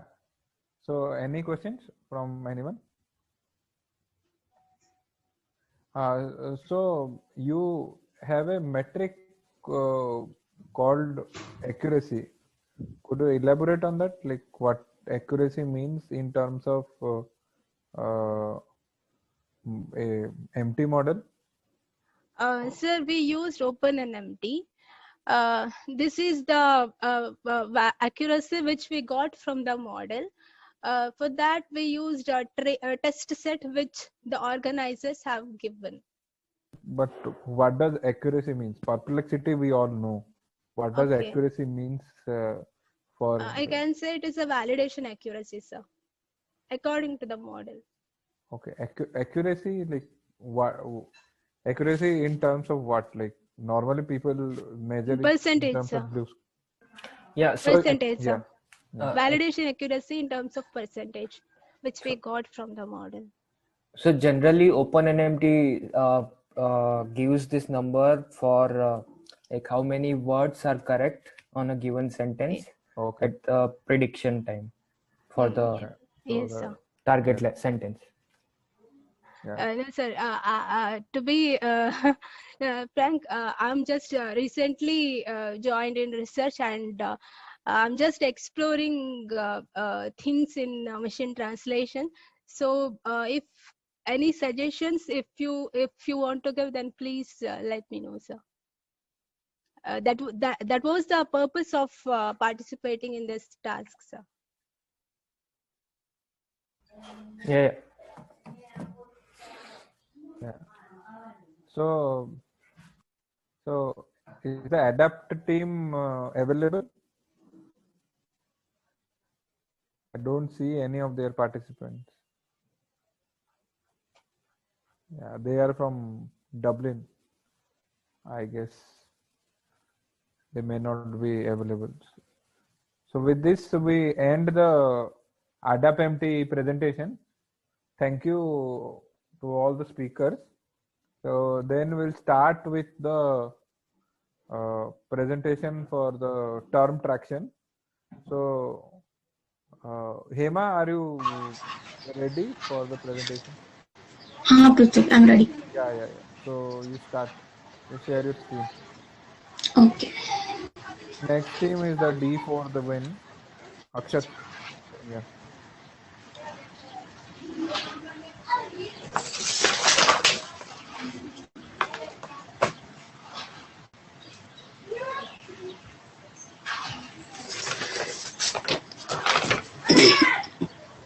Is it visible, Pruthwik? Yes. Okay. Hello everyone, I'm Hemala. So here my paper is under TermTraction shared task, that is graph-based automated domain term extraction. So these are the contents. So what is domain term? It is a word or group of words, maybe like carrying a special, possibly complex conceptual meaning within a specific domain. So like these words can sometimes conceptualize a complete knowledge of that particular subject. And for each domain like physics, etc., there is an essential need to identify the domain-specific terms as they play a vital role in NLP applications. So let's define what is automatic technical domain term extraction is. So like the task is to extract the domain terms automatically unsupervised, because there are lots of approaches which uses supervised techniques, and there are some deep learning approaches as well, but they need lots of data for training. For normal machine learning algorithm, they need a labeled corpus, but this task aims to have a approach which should extract the terms automatically in unsupervised way. So that is all comes under background and motivation. So, and our goal is to formulate a flexible and reliable approach, so which successfully extract domain terms irrespective of the domain and language of a document. That means the approach that we're going to talk about is completely relies on the text that is given. It will draw information from that text and use it to extract the terms. So that is means graph-based approach, and it's not restricted to the unigrams. It can also extract the collocations. So what are collocations means?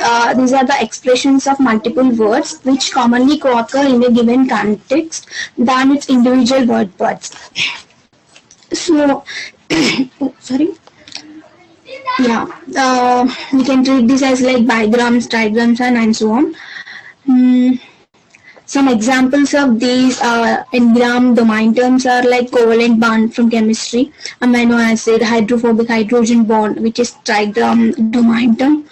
These are all the examples for collocation domain terms. Coming to the approach, so it is a graph-based approach, which is text rank. It is an inspiration from PageRank algorithm, which is used to rank the web pages in Google ranking algorithm.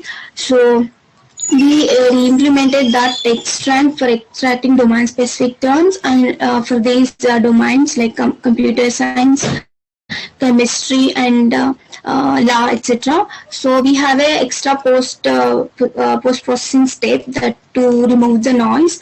Like we use top 1,000 general frequent English words from Wikipedia. So after getting the unigram domain terms, we'll just check whether it is present in that frequent words. If it is, we remove it is from the domain term list. So text rank is a merely graph-based approach with, where words are considered as nodes and the relation between them as edges. So here we come across syntactic filters like parts of speech tags, and which pass these syntactic filters only that words will be considered as nodes in the graph creation. So in our approach, we consider nouns and adjectives as syntactic filters. And in order to form an edge relation between the nodes, we used a window size n. Words which comes under that specific window size will have a relation between them. So overall, we will consider an undirected and unweighted graph. So what is a graph-based ranking algorithm? Is a way of deciding on the importance of a vertex within a graph. So it will get the information globally from the graph by computing recursively using the formula, ranking algorithm formula will be present next. From that, it will have the information from whole graph, and it will decide which vertex is important to that given context. Like that, we'll have a score for each node, means each word at the end. So which word having highest importance, means highest score, will list the top n words or top k words like that, and we'll take them as the domain terms. And at the end, we'll have a post-processing step where we construct bigrams and trigrams domain terms. So this is a completely unsupervised, so we don't require any training data and all. And this is the ranking formula. So let me just summarize the steps that we need to do in a text rank algorithm. So first, given text is tokenized, then it will be annotated with POS tags. Then all words which pass this syntactic filters, means all words which are tagged as nouns and adjectives are treated as nodes in the graph creation. And for edge relations, we use co-occurrences of window size given n. In these experiments, we use n equals to 4, which is like standard one till now.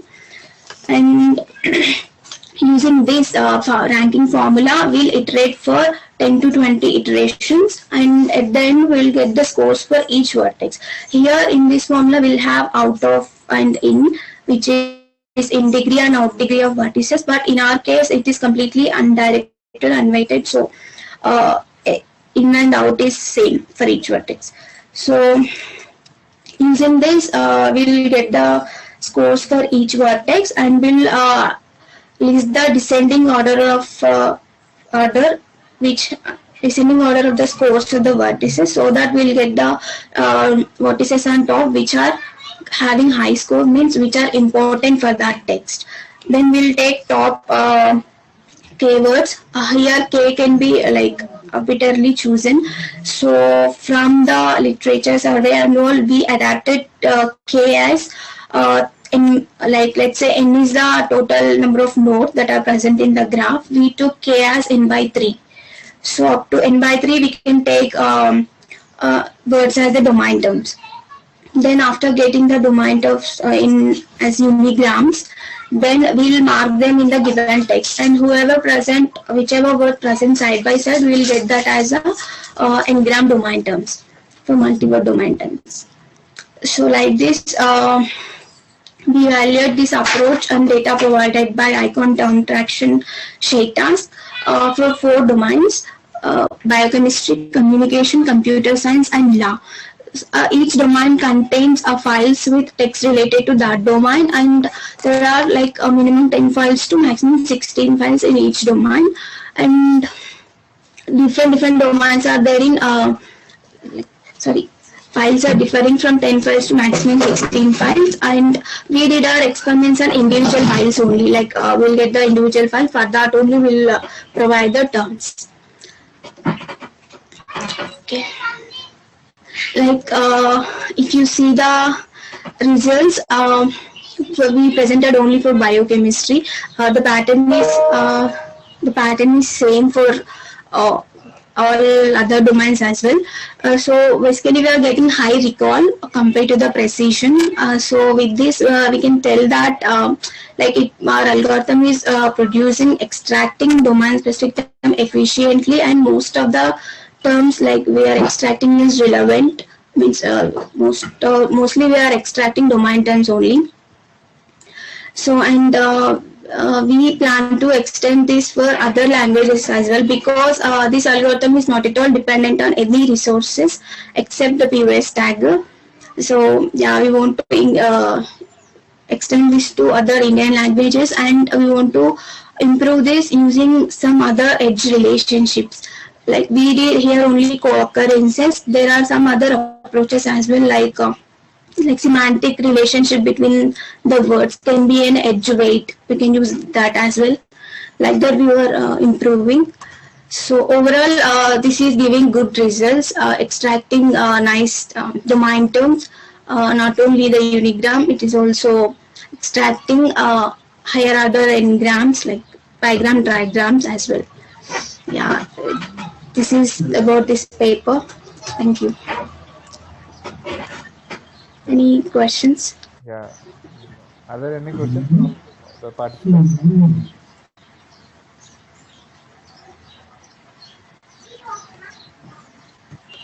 I have one question, Hema. So, how do you decrease the number of false positive in these kind of tasks? Because as we can see, the precision is very low. Yes. Yeah, maybe we need to incorporate many noise removal techniques. That means we are unnecessarily producing other domain terms as well, right? Like other terms which are not actually domain terms, right? So we need to have a more accurate noise removal modules. No, how do you know that? How do you identify the noise? So you have already filtered out combinations of filtered out means you are only taking adjectives and nouns.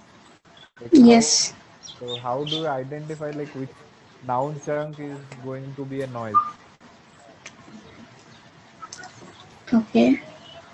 No, how do you is there any method have you thought of about how to improve this thing? No, not. We are still exploring, but this kind of thought, no. So, if there are no more questions, so I will request the next D for the win, Akshat. Yeah. So, are you ready? D for the win. Are you ready, you guys? Yes. So I request all the teams now go directly to the approach and not spend much time on introduction and speaking more about problem statements. Okay, this also holds true for TechDOfication tasks. Okay, go directly to the approach and explain what are the techniques you use. Okay. Hello, good afternoon, Yeah, everyone. you start here. Here at IICON. I am Akshat Gahoy, along with my teammates Saransh Rajput and Manvit Reddy, under our guide Prof. Dipti Misra Sharma from IIIT Hyderabad, here to present our work, Ngram TextRank, a novel domain triggered extraction technique. In this paper, we introduce and evaluate an unsupervised approach for the task of domain terminology extraction. We employ the text rank algorithm for this task with a few modifications. Taking into account that domain terms can often be multi-worded expression, we consider bigrams and trigrams as nodes in the graph with suitable additional weight to these nodes. We will change these weights according to the domain and how we get a document, how the document is presented to us. Now the data was given to us by Icon, and there were basically four domains: biochemistry, communication, computer science, and law. And we saw that for different domains, we needed different type of weights to get the best results. Now, Manvit, can you explain our approach in TextRank? Yeah. TextRank is a graph-based ranking model system for text processing in order to find the most relevant keywords in a text. So TextRank is actually based on the algorithm called PageRank, which most of you would have heard of, which I'll just explain briefly. PageRank is an algorithm used for computing ranking for web pages and was initially designed by the founders of Google and was originally used in the Google search page almost until 2018. And so what the algorithm does is it helps measuring the relative importance of specific web pages. So how the algorithm works is that you take all the web pages as a directed graph. In this graph, a node is a web page, and if two web pages are connected with a hyperlink, then it's represented with a directed edge from A to B. After we construct the whole graph, we can assign different weights to the web pages by the following formula. So this is the formula which you guys saw in the last presentation also. So S represents the weight of the web page, D represents the damping factor which we can set. Enough VI is set as the set of nodes having an edge directed to the node I, and out of VI represents the set of nodes which have an incoming edge from node I.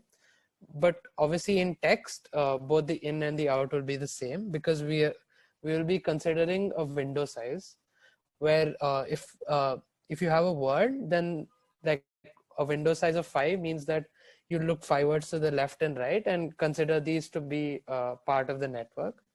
So the difference between TextRank and PageRank is that instead of representing these nodes as websites, we can now replace it with words.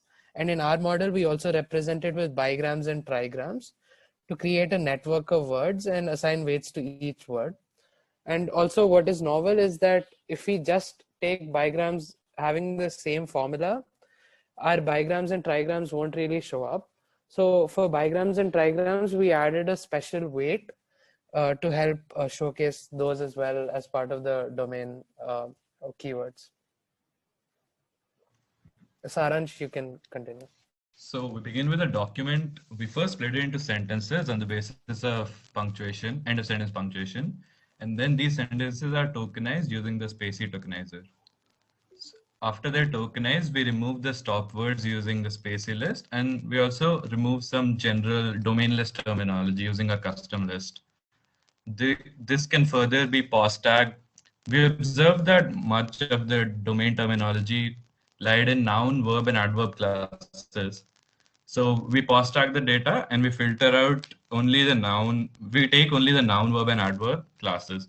This is like pause tagging is optional because what it's essentially doing is it's reducing the computation by reducing the number of nodes. So if you have a large data set to work on, this would save you a lot of the computation. Can you go to the next slide? Yeah. So we then extract unigram, bigram, and trigrams from the text and initiate the TechDOfication graph. Each n-gram is taken as a separate node in the graph. Once we have those nodes, we add edges between these nodes. So what we're doing by adding these edges is that we're showing a relation between two nodes. So if two n-grams lie in the vicinity of each other, they are connected by an edge. And this window size can be changed. We said window size equal to 4 because we tried with larger window size as well. But what we observed is if we use a larger window size, a lot of the times we're joining completely, what do you call it, unrelated nodes, as well as it's essentially making the graph more and more complex. So window size equals 4 is what worked the best for us. We've set the damping factor equals 0.85 and convergence threshold 10 raised to minus 5, as was suggested in the paper in which they introduced TechDOfication. Once we have that graph built with the nodes joined between, with the edges joined between the nodes, we run the TechDOfication algorithm to calculate node weights. So node weights, what they're essentially telling us is how much that particular n-gram contributes to the content of the document. So it's not essentially just determined on the frequency, but also the relations with the nodes other than itself. So once we have those node weights, we can extract the most useful nodes by just sorting them in descending order. But we observe that although bigrams and trigrams, although multi-word domain term expressions are very important, they don't occur as much. So what we're doing here is we're bumping up the scores for bigrams and trigrams with a constant so as to basically increase their importance. So let's say we have to extract 10 keywords from that document, we just take the 10 nodes with the most node weight, and that's our 10 most important words. Yeah, so when we saw the results for each domain, we got different results, and this is because of the there were different type of documents for each domains. So in all three runs, we tried different experiments with the weights for bigram and trigram. And in run 2 and run 3, there was a difference of lemmatization. Manvit, can you show the table? Yeah, so here we see that we have a high precision in law. We have a high F1 score for law and communication. And in computers and science and biochemistry, we got good precision but a low recall because of the length of the document. Like when we were testing it, we didn't know that what is the length of the document. So our cutoff was low, like the number of words we were extracting. So the recall was pretty low. But when we did the experiment afterwards with more number of words, we can get a better recall without affecting precision by that much. And we also saw that in documents like law, lemmatization was giving a negative impact because in law, the words with same roots were used in different scenarios or different types of sentences. Their application was different. So lemmatization was giving a negative impact for domains like law. Yeah. So one of the advantages we have by using a graphical method is that we're not restricting ourselves to a particular language. So the same model, we can extend it to pretty much any language as long as it has a tokenizer, essentially. If we can tokenize a language, we can create nodes with whatever language we're working on, as well as it could be code mix data because we're not concerned with the content of the word. We can take literally any word as a node. So we tried our model, we tested it on English, that's what the task was about, but we also extended it. We tried it on Hindi and it had decent results. Secondly, right now we're using the bumping factor for bumping up scores for bigrams and trigrams, but we're setting it manually by doing trial and error on different documents. it makes more sense that the model itself learns this factor because it's very dependent on the document that it's processing. So that's one way we can improve our model, is that the model itself learns the bumping factor.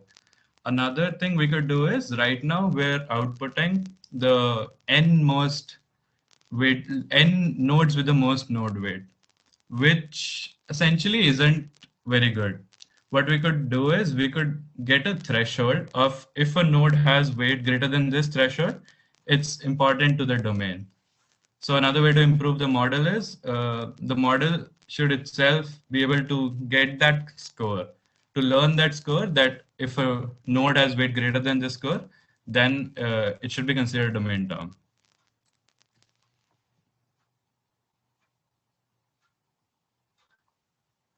So that's it from our side. Are there any questions?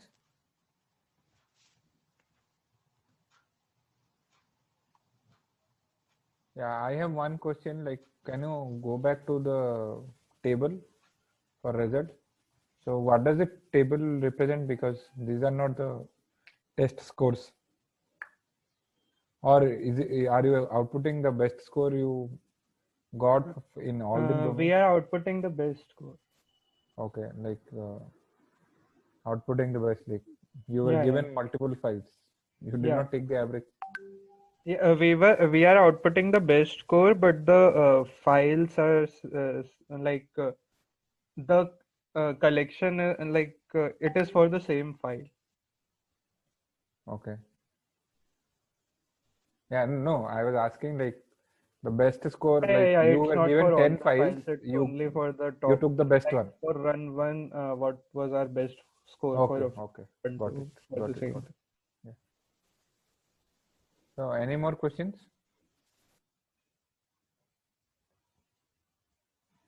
Yeah. Thank you, Akshat Charans. Yeah. So so Suman is not well. That's why she will not be able to present. So we will now go to the next presentation for task TechDOfication. So we will start with Hema again. Hi. Yeah. We can start. Okay. Yeah. Okay.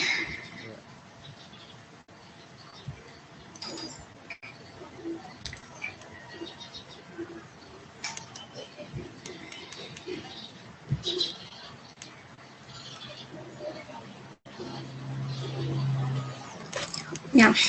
Hello everyone. So this is automatic technical domain identification. So let's directly go to the approach. Okay. So mine is a very simple approach in this task, like using TF-IDF.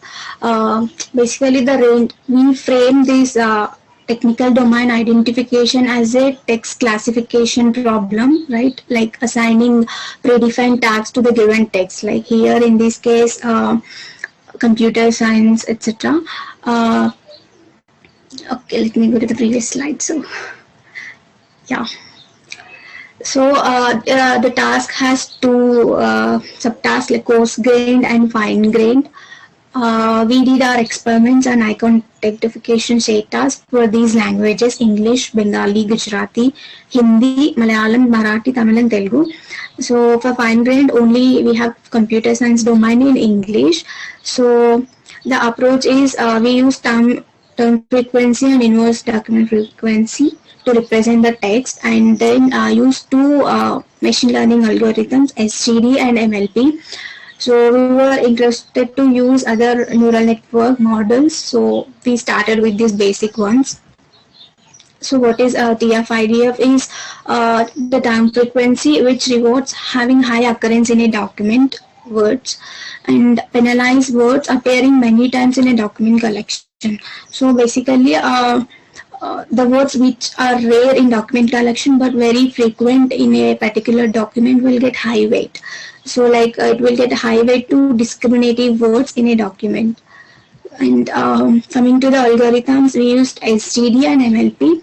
So STD has been successfully applied to large scale and many machine learning problems encountered in text classification and NLP.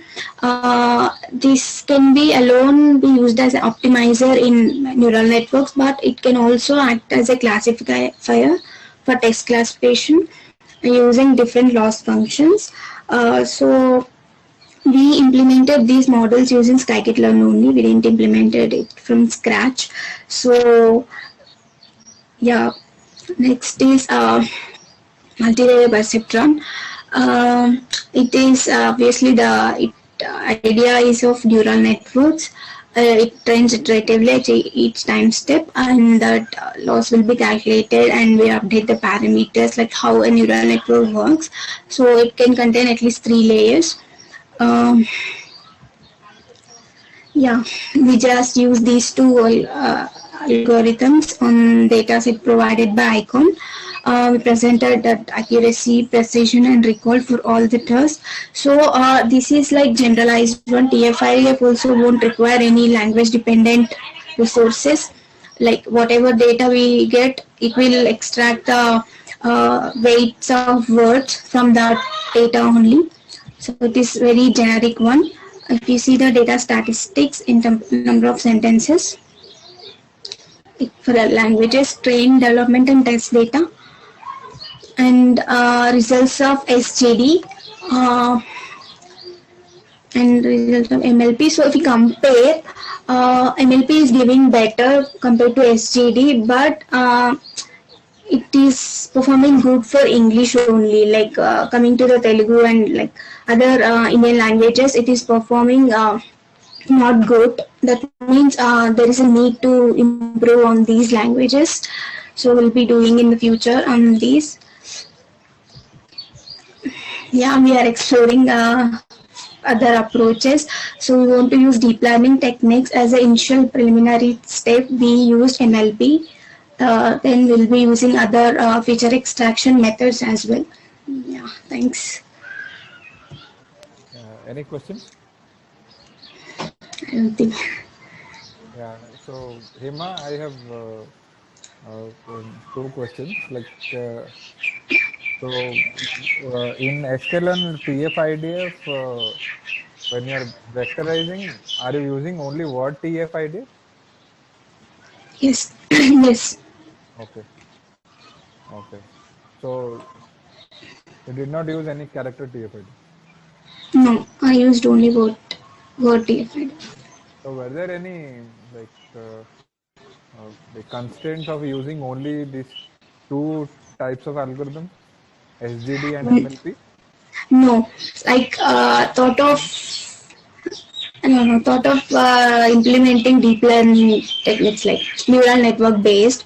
So I just take like already scikit-learn one, redefined one, which underlying technique is neural network, right? Like so that is started with this MLP. Then we'll be doing in the future deep learning techniques as well. Yeah. If there are no more questions, then thank you, Hema. Okay, thank you. Yeah. So the next group is CITK group. Are you guys ready? Yes, sir. Yeah, you can share your screen. Your voice is audible.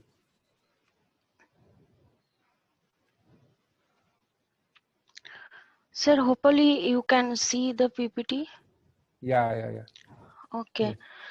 So very good afternoon, everyone. I am Koel Ghosh, PhD scholar from Central Institute of Technology, Assam, CSC department. And I am going to present our system description paper titled Technical Domain Identification using Word to Vector and BiLSTM. Other team members are my guide, Dr. Apurbulal Senapati and Dr. Ranjan Maiti.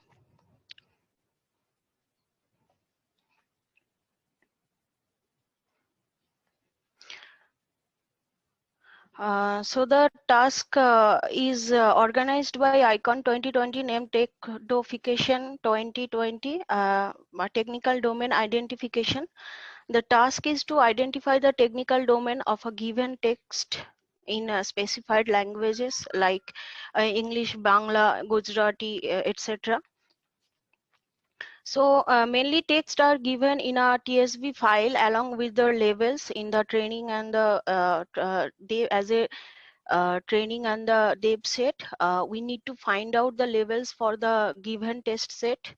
So in case of course gained technical domains, labels are computer science, physics, life science, etc. And in fine-grained subdomains like computer science domain, it can be operating system, computer network, database, etc. And the data set among all the subtasks, we took subtask 1A course gained domain classification English dataset and fine-grained subdomain classification English dataset. So for the subtask 1A levels are computer science, chemistry, physics, etc. And for the subtask 2A levels are computer architecture, software engineering, algorithm, etc.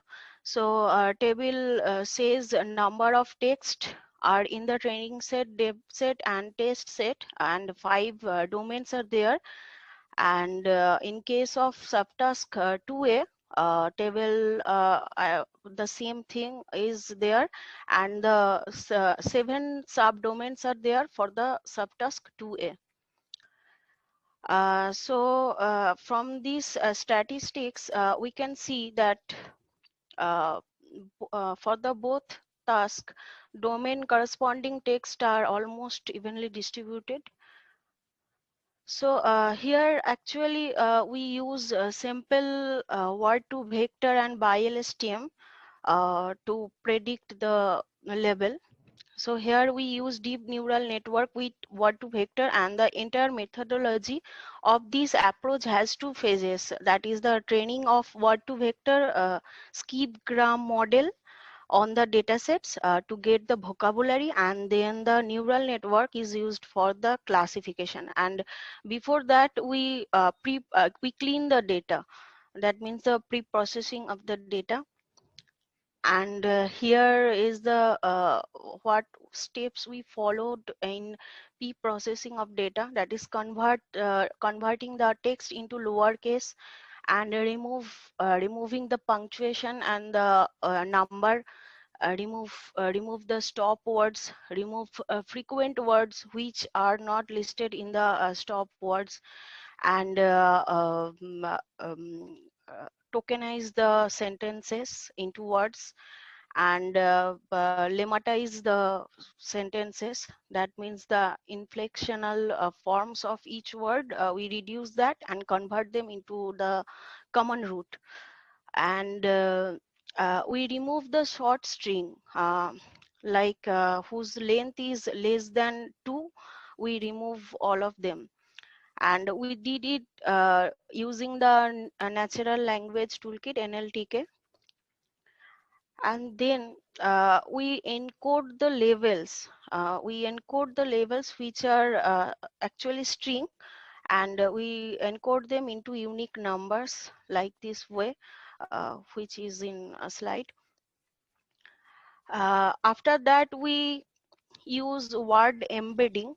As any neural network model needs a vector representation of a word, so we need an embedding layer before building a deep learning model. Here I use that BiLSTM. And among skipgram and common bag of word, we use skipgram model, which is trained using the training data set given by the TechDOfication. And we take the dimension, embedding dimension, that is the 300, and we take 10. And after that we save that trained word to vector model for the next step. So here for the classification we use deep learning neural model, that is the BiLSTM, and we used embedding vectors of each word as the input of the BiLSTM. and we use 20% dropout that is to regulate to reduce the overfitting of deep neural network. And after that, we on the top of the model we use softmax for the multi-level classification. And actually the result we get is very low. You can see in the table 5 and 6, that is the team CITK, and this result is provided by the organizer. And with the subtask 1A dataset, Icon 2020 team has the highest score, and for the subtask 2A, Fine Apples team has the highest score.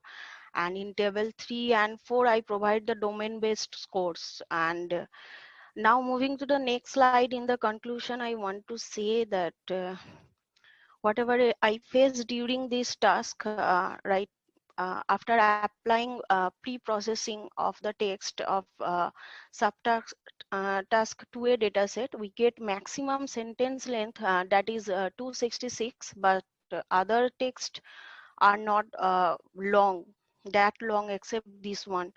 And some text are like this, so we know how we are doing it. So it belongs to physics. Like that way we got lots of lines which actually can't do any domain classification, I hopefully. And we trained word to vector model only with the given training dataset, which is very small dataset to perform good embedding. And I noticed in most of the cases pretend word embedding like as Google News dataset is used, but in our case some words like Streptococcus, Hessian, Kaito are missing from that large Google News dataset. So what I think we can come after combining Google News dataset and Icon 2020 shared task dataset, that can be a solution. And it needs some experiment. I mean, we can concatenating them and after removing possible correlations by performing principal component analysis. But I didn't go through this experiment. But lastly I want to say that only by LSTM with its embedding wrapper, it gives the best result, I mean good result in space of using word to vector and by LSTM using together. And I didn't mention this thing in the paper, so I don't know. So simply if we used simple BiLSTM, then they are giving the result more than 80%. So that's it. Thank you. Are there any questions? Yeah. So I have one question. Like, did you train with like some pre-trained embeddings? Pre-trained embeddings. I used pre-trained what-to-vec embeddings. Did you like? No. I trained that model with this dataset, and I think this is the mistake. I think so. After that, I applied only by LSTM, and it's giving 85% result, and I don't know. No. Like only by LSTM. Like then how the? No, I just removed the word embedding portion. I mean word to vector portion, and use the wrapper word embedding wrapper before the by LSTM. Yeah. So it is learning from the data. Yes. Yeah. So that's my mistake. Hopefully. Yeah, you could have used like only by LSTM embeddings also. Yes, but sir, one more thing. Some words are missing from the pre-trained word embedding dataset. Yeah, it is okay. It's okay. So for that you can put zeros or some random vector. Yes, but the whatever word are missing, that is the important to classify the domain. I mean, to identify the domain. Yeah, that is there, but Hmm. sometimes nearby words are also important. Yeah, if Okay, all the okay, words are sir. domain words, then you can't do anything.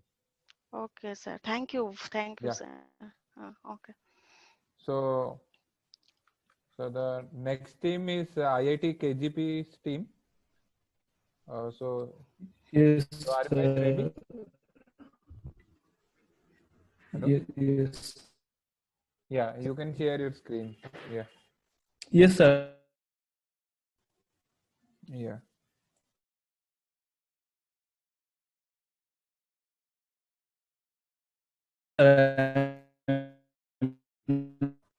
Your audio is not clear.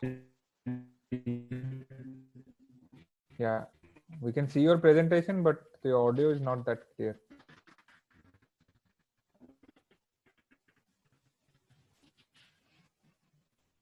Hello?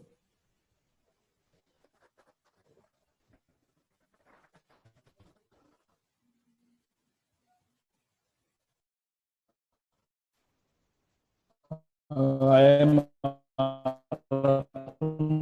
Otherwise, you guys can disconnect and reconnect again, because there is some problem with your voice or mic. Hello, we are not able to hear anything. Yeah.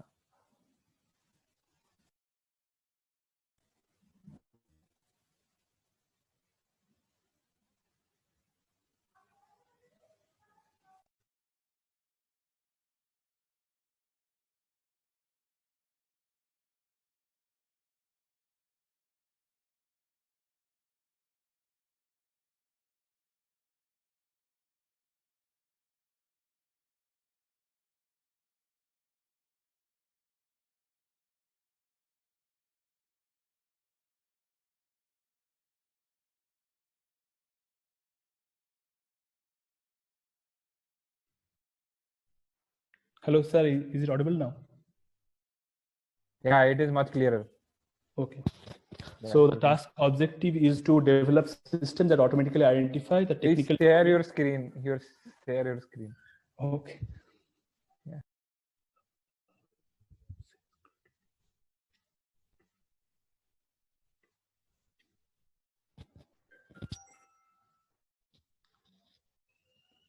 Sir, now the screen is visible, right?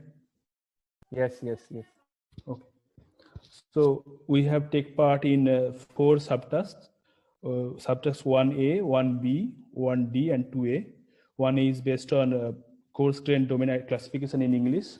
1B is course grain domain classification in Bengali. 1D is based on Hindi language, and 2A is based on fine grained domain classification within computer science domain in English. So this is the block diagram of our system. So the input document is first splitted into the sentences and it is tokenized. Then each word is represented by an input representation, which is a concatenation of word vector and POS tag vector and the dependency relation vector. And then this input word vector representation is fed to a 3-layer bilestem layer to get the contextual token representation. And then we get the intermediate hidden representation of each token. Then this representation is fed to a 3-layer graph convolution neural network. The graph is constructed from the input document using some inter and intra dependency relations among the tokens. And from the graph convolution neural network, we get final word representation of each token. Those word representations, from those word representations, we get final document representation, and from that we feed that final document representation to a MLP multi-layer perceptron followed by a softmax layer to get the final class level. So here we describe the procedure to text to graph construction. In the text to graph, the nodes are tokens contained in the document, and the edges are intra and inter-sentence dependency edges. The edges are three types. One is syntactic dependency edges, one is adjacent sentence edges, and one is self-node edges. This is an example. Here we have through the black edges, we represented the dependency edges. Through blue, I have represented the self edges, and through the red, we have denotes the inter-sentence edges. In the inter-sentence edges, to keep the sequential information flow to the consecutive sentences, we connect the root node of the neighboring sentences. Here, source and called is connected by inter-sentence edges. And for brevity, we have just shown some few of the edges. And this is the system settings and hyperparameters. We have used randomly initialized word vectors. And for loss function is cross entropy loss over the domain classes, and the optimizer is Adap-MT optimizer. And for POS tagger and dependency parser, for English, we have used Spacey. For Hindi and Bengali, we have used some neural tagger and parser models. And this is our results, which is very low compared to the best system submitted in the task. And in all the performance metric, it is very less. We have done some error analysis on the development set. We have not, it may be from error propagated from the POS tagger and the dependency parser. And our system has failed to classify among the related classes. There are classes which are very related to each other, like math, physics, and in the 2A, subtask 2A, there are also very correlated domains, which are very correlated. For AI programming, we have also noticed some errors here. In the future, we will analyze the errors from the goal test set when we get that, and try to improve our model performance. And for contextual token representation, we will try to employ BART model for better contextual representation. Thank you, sir. It is our presentation, and if there is any questions. Yeah. So, are there any questions? Yeah, I have a question. So I have two questions. So what value did the graph representations add? The graph which you explained earlier, yeah, this one, like what extra value was this adding, and what sort of information was it capturing if we didn't use it? And the other question is that for the specific task of fine-grained domain classification, was there something extra done, or the same method for the coarse grain was used? Yeah, for all the subtasks, we have used the same model, same graph structure, and we have used the graph is constructed based on the syntactic dependency tree, which is applied on the sentences. Which information do we get? These edges represent the correlation among the syntactic relation between the words, I think, and this is it. That's why we have used the syntactic dependency edges.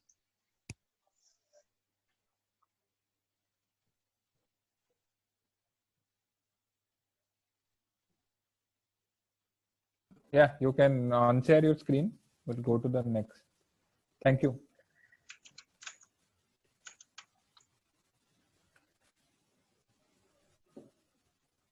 Yeah, so the next theme is fine apples. You can share your screen. Yes, I will share my screen.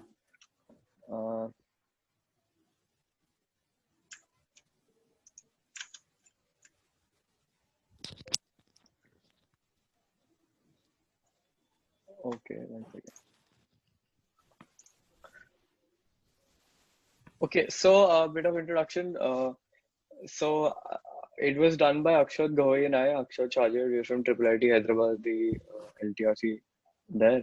And we worked on the TechDOfication problem, where there were the problem of coarse-grained domain classification and fine-grained domain classification. Now we attempted all problems where we deeply explored the fine-grained one, and the paper is based on that mostly. So I think Akshat will take it from there.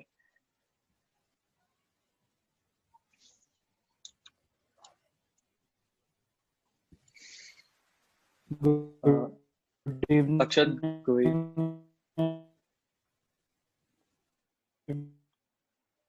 Your voice is not audible.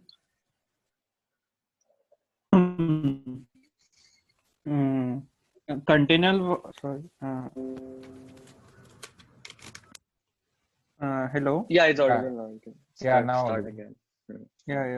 Sorry. Good evening, everyone. Continuous work on transformer-based architecture has led to a variety of new models. Roberta and BERT are one of them. We used both of these. We are trying to basically differentiate the results between what Roberta will give us and what BERT will give us for fine-grained domain classification tasks. Coarse-grained domain classification aims to classify the input into varied and unrelated domains such as chemistry, law, computer science, etc. On the other hand, fine-grained domain classification aims to classify the input into closely related subdomains under the higher level of domain. For example, here we are trying to classify similar type of domains like AI, computer networks, and all. In this task, we tried to use both BERT and Roberta with some pre-processing that we did beforehand to get results for the task. In the data set, we had AI, algorithm, computer architecture, computer networks, database management system, programming, and software engineering. Here, we also saw that the confusion matrix for the domains were always similar. Like two domains are close. We can find out which two domains are more closely related at the end of the result. Akshat, can you please? Yeah. So as he mentioned, so not only tackling domain classification, but this approach can also be helpful when when in the task of figuring out domain similarity. So yes. So continuing, we mentioned the data set. So we did some data exploration and we came up with some statistics. The average character length was around 177 characters, and the average number of tokens in each sentence was around 36. And at the end, a collection of 1929 text samples served as a blind test for this task, and we performed the top in the fine-grained domain classification category. So talking about coarse-grained, we also tried a lot of techniques there, BERT and then SVM and comparative analysis. But then again, we spent a lot of time on fine-grained because it's a tougher problem as the domains are closely related. That's why our paper is mostly based on that. So, okay, so talking about first of all, BERT and Roberta, we all know that BERT is a multi-directional transformer for pre-training over a huge amount of unlabeled data, basically unsupervised learning to learn a language representation. And then, so these models can be later fine-tuned using the concept of transfer learning, which we did. And BERT, in fact, right now is the state of art for a lot of NLP tasks. So now Roberta is a very similar architecture compared to BERT. It has an improved training methodology and a bit more data to training. Now Roberta removes the next sentence prediction task from BERT's pre-training and introduces dynamic masking so that the mask tokens changes during the training epochs. And originally BERT is trained for 1 million steps with a batch size of 256 sequences, and Roberta on the other hand is trained with 125 steps of 2K sentences and 31,000 steps with 8K sequences for batch size. So now larger batches are also easier to parallelize via distributed parallel training, which was introduced in Roberta. So this paper is essentially a comparative analysis between BERT and Roberta in the context of finding domain classification, and also a comparative analysis between doing and not doing pre-processing specifically in the context of fine-grained domain classification. So this is the system overview pipeline. So first of all, data from subtask 2B was used, and it was explored, and then various statistics and were calculated for insights. This helped us in decision making of which model to use, because some less data corresponds to some different kind of models like SVMs, and if you have a lot of data, we can use other models like transformers. Next step was pre-processing. Now, because it's a comparative analysis, we went with two approaches. The first one was only one-hot encoding for the labels, and the raw text was fed as it is to both the transformers.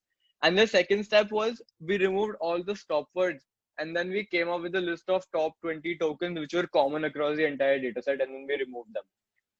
The point of that was that to make the distinction between subdomains very clear compared to the normal domain which covers them all. So this gave them more distinction, all the subdomains. And I feel that was imperative for fine-grained domain classification, because in computer science itself, there may be a lot of terms which are common to all the subdomains and which might reduce the distinction between them. So we did this pre-processing and removed the top 20 tokens except the stop words, which are there. The next step was training. So we came up with 4 models, BERT and Roberta, and processing with non-processing. So these were trained, all of them were trained using 4 epochs. And the learning rate was 4 into 10 per raised power minus 5 with a 128 batch size. And at the end, we did a comparative analysis where we tabulated the results and we looked at the confusion matrices. So here we have the confusion matrices for Roberta with no processing and BERT with no pre-processing. So we can say that Roberta misclassifies only a slightly less number of text samples compared to BERT, but all of them perform pretty similar when it comes to no pre-processing. However, there is difference seen. So now these are the confusion matrices with pre-processing. Now here there is significant difference which can be seen. So we can see that now BERT misclassifies 91 text samples in the data management system column, which is this one. And then Roberta significantly reduces it here, as we can see. It reduces it to only 48 misclassifications. Similarly, 87 misclassifications done by BERT in the programming column is also reduced to only 54 done by Roberta. And however, it's seen that Roberta tends to misclassify the text samples of software engineering more often than BERT. But all in all, like Roberta with pre-processing tend to give the best results possible. So here results and evaluation. So in both cases, Roberta performed better than BERT, however, with small margin. And the best performing model, Roberta with pre-processing, was then evaluated using the test case, and the results obtained are shown in the next slide. And it was also observed that for different models, also documents gets misidentified between a common pair of domains, hence defining a close relation between the two domains. So again, the other aspect I was talking about, which we stumbled across, and like there's one more use case. So this experiment can also be done to determine 2 closely related domains among variety of huge domains. And Akshat Gohi, I think he will take it from there. These are the results which you obtained. And the final one performed the best in the shared task when it comes to the fine-grained domain classification. So as Akshat explained the results, and before giving the Roberta model, we basically saw that between BERT and Roberta, Roberta was scoring better. So we gave Icon 2020 Roberta to test the results, and it gave it was the best performing model for the fine-grained domain classification task. We further saw that this can be used for different languages too, because all we are doing is we just said that Roberta is the better embedding size. So what we can do is if we get better embeddings for Indian languages too, which I think AI for Bharat is preparing in Indic, but we can then use it for Indian languages too. So I think yes, this was it. Yeah. Any questions?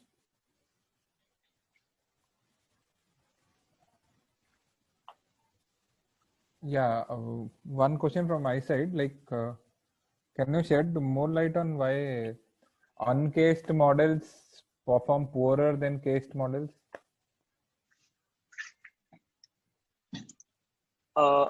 Uncased?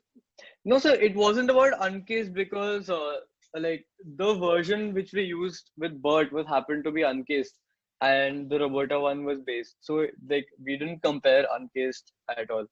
And I think the performance of Roberta being better is not due to uncased. It's just that it was Roberta. Okay, no, but I'm telling like, yeah, but you have not compared. So, is there any correlation between the? So sometimes case information gives case markers give more information, or they are like about any specific sentence or any specific domain.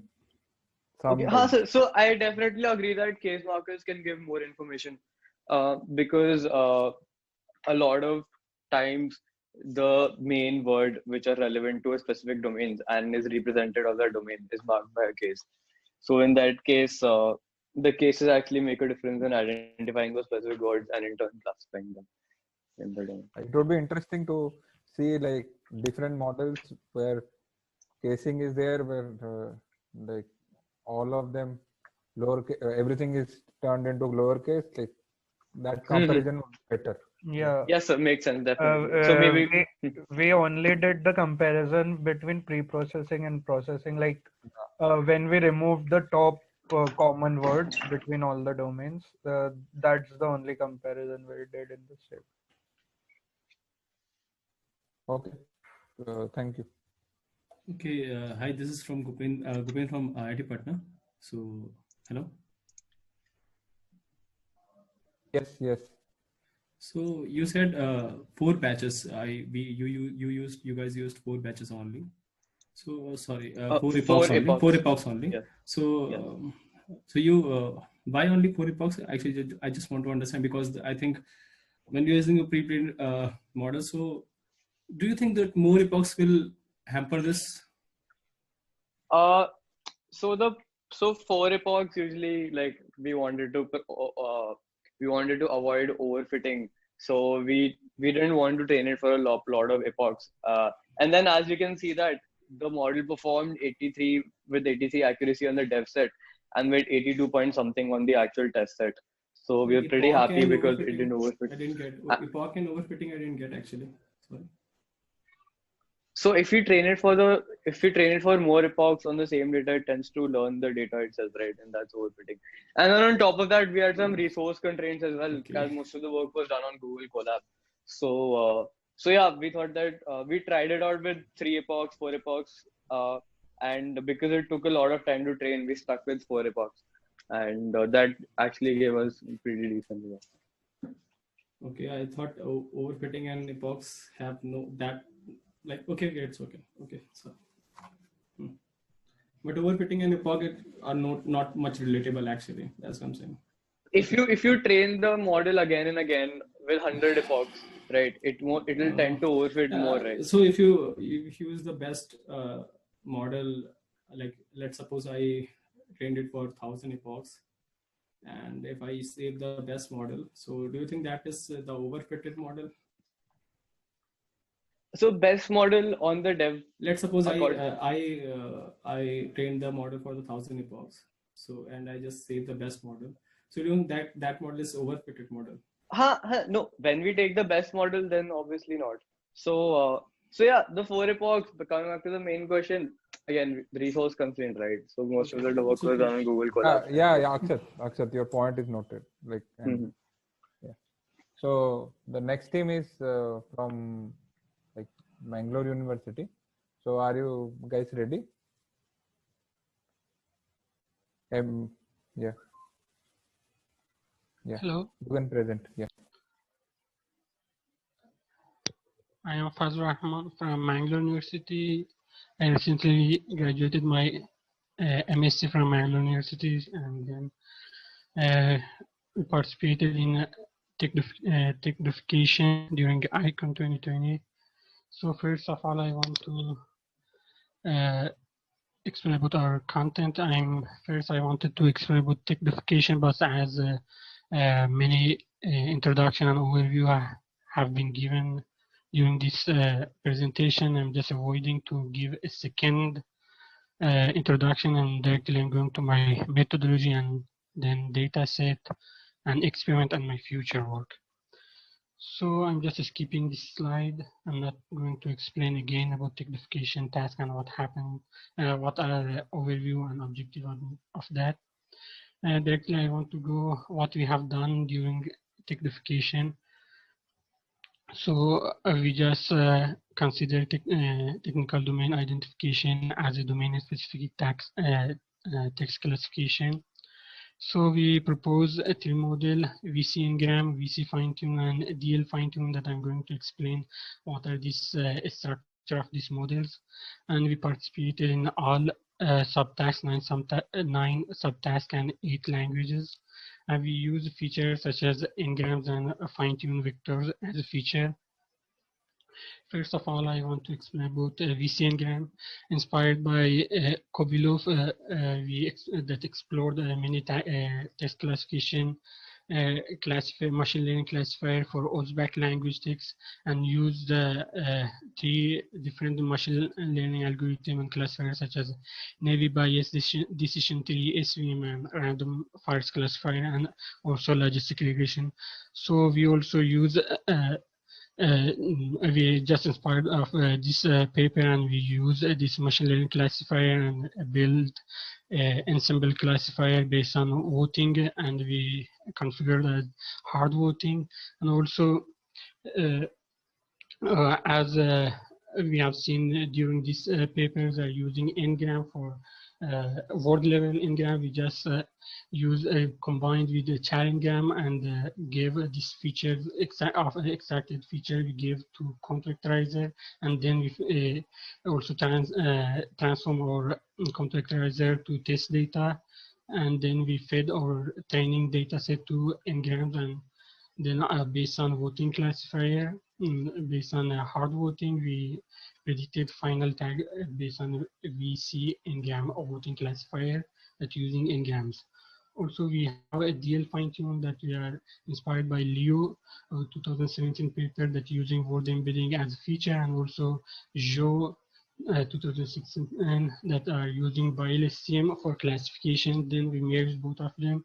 Then only we applied one fine-tuning step before giving this word embedding base to the BiLSTM because we believe that one step of fine-tuning here can be helpful for finding missing word in technical domain because mostly these word embeddings are trained on general domain, and maybe many missing word will be there that I think will be a solution for question that you asked for CI ticketing that they were getting low accuracy or F score. So here we just use the same BiLSTM model, simple BiLSTM, but we worked here before applying our word embedding. We use one step of fine tuning. We use the training data as a for fine-tuning. We use a GenSim library and using intersection function from GenSim. We trained once for 20 and fine-tune our word embedding. Then we gave for word index and embedding matrix. Then we fed our BiLSTM model using this embedding. And also we have one more model as a voting classifier fine-tune.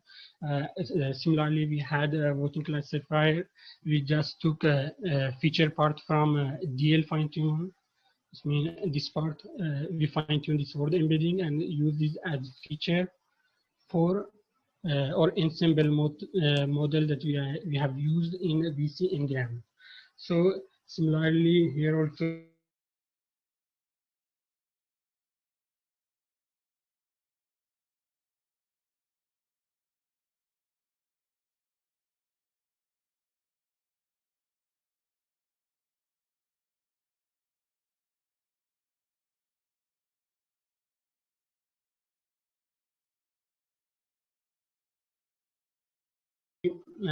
then we applied for all the subtasks, same models. So only one thing I need to note here that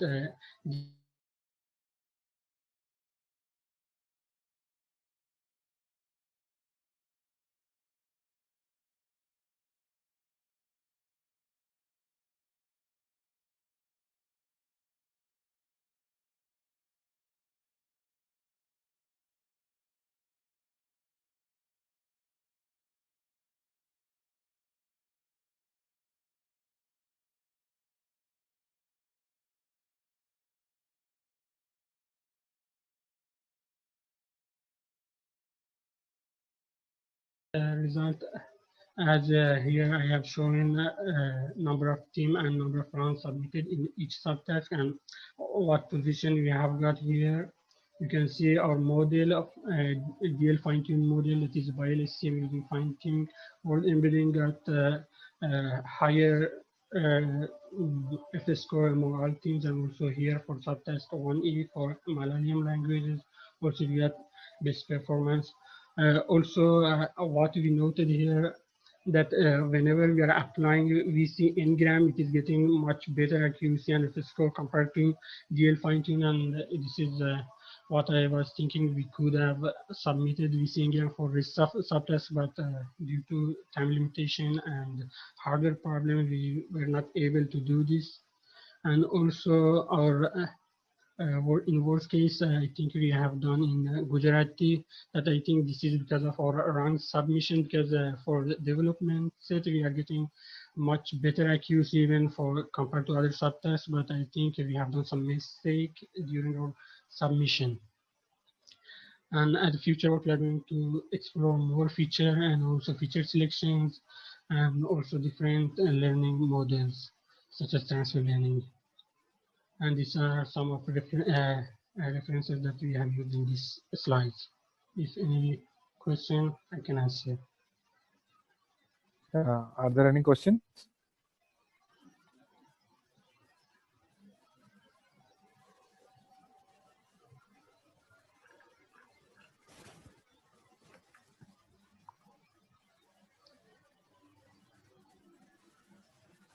Okay, thank you. Thank you. Yeah. So the next team is NLP@CUET. Are you guys ready? Yes. Can you see my screen? Yeah. Yes. Okay. You can start your presentation. Yeah. Okay. Okay. Hello everyone. Good evening. And I am Mohammad Sharif, and I am here to present our shared text description paper titled Classification of Technical Text Using Convolution and Bidirectional Non-Short-Term Memory Network. And the authors of this paper are me, Mohammad Sharif, Iftikhar Hussain, and Professor Dr. Mohammad Moshul Haq from Chittagong University of Engineering and Technology, Chuet, Bangladesh. And here are the outline of my presentation. At first, introduction. So at first you have to know what is text categorization. You all know that text categorization is a classical NLP text NLP problem which aims to categorize text into organized predefined groups, and it has a wide range of downstream application like sentiment analysis, machine translation, summarization, or question answering. We have observed that in recent year, deep learning methods like CNN, RNN, and combination of CNN and RNN are widely and successfully used to categorize this text successfully. And these methods perform well on this text because of their ability to capture sequential as well as semantic information from the text. In this presentation, we will describe our methods and our results that we have found as a part of our participation in the shared task of TechDOfication 2020. So in the shared task, there were two subtasks. The first one is the cross-grain technical domain identification of 8 different languages, and the second one was the classification of a computer science domain text into a fine-grained subdomain. So to perform this task, we developed classification model using CNN and BiLSTM network, and we also combined this method to get some and get some interesting results. We will show these results in the later part of the presentation. So so here is the related work. In related work, we all know that CNN and LSTM achieved great success in various NLP tasks, such as text categorization and sentiment analysis. So here we see that the Emmer et al. Categorize text by combining convolution and recurrent neural network for Arabic text, and they use dynamic and fine-tuned word embeddings on open source Arabic database to develop their model. The Hussein et al. Developed a model using LSTM to classify the sentiment of Bengali text, and their system got maximum accuracy with one layer of LSTM followed by 3 dense layer. And finally, Kim successfully developed a sentence classification model using only convolution neural network. So here are the data sets that provided by the organizers. So in the first task, we have to identify the course grain domain, and for 8 languages like Bangla, English, Hindi, Malayalam, etc. And in the second task, we have to identify the fine grain domain, and here we have to deal with 7 classes like artificial intelligence, database system, algorithm, computer networks, and other domains. The number of training, testing, and validation for each of the subtasks were different, and number of classes are also different. So table 2 summarizes the number of classes and number of samples for each of the training development and test set. So now we will move to our proposed approach. So our proposed approach has 4 major parts. In the first part, we performed pre-processing. So we all know that the deep learning algorithms could not possibly learn from the raw text that we have accumulated or we have prepared. So we have to perform some pre-processing. In the pre-processing step, we remove the unwanted characters from our data from the raw text, and we also perform numeric mapping by using a vocabulary of k unique words for each input text encoded into the numeric sequence based on the word index in the vocabulary. And we use the Keras paired sequence method to make all the input text of the same length, and we use optimal padding sequence length of 100. And after pre-processing, this process text is we extract features from this process text, and we employed what to heck technique, a popular embedding technique, to get the embedding features from the text. And for each of the subtasks, we fit our entire corpus to get the embedding features, and we use the optimal embedding dimension 100 to get the embedding features from the text. So after extracting the features, this feature is fed into our classifier model, and we have used 3 different classifier models. The first one is CNN, and the later one is BioLSTM, and finally we combine that. So in CNN model, in our initial CNN model, we just use 2 layers of one-dimensional CNN. In each layer, we use 128 filters with kernel size of 5, and to downsample the features of the CNN, we use max pooling technique with window size of 5. And to add non-linearity in the CNN, we use railway activation function. And after getting the features from the CNN, these features is propagated into the softmax layer for the purpose of prediction. So this was our first approach, and in our second approach, we use the BioLSTM network to capture the sequential features, the sequential meaning of the text. And here we also use 2 layers of BioLSTM, and in each layer there was 128 LSTM cells to mitigate the overfitting problem. So we use the dropout technique, and we set the dropout rate of 0.2, and here we also the final output of the BioLSTM is propagated to the softmax layer for the purpose of prediction. In our third approach, we just combine our previous 2 methods by using by doing some marginal modification in our architecture. In our previous architecture, we used 2 layers of CNN and BioLSTM, but in the combined model, we discarded 1 layer from each of the model and combined them sequentially. So here is the thing: at first, word embedding feature is first fitted into the CNN. CNN has 128 filters.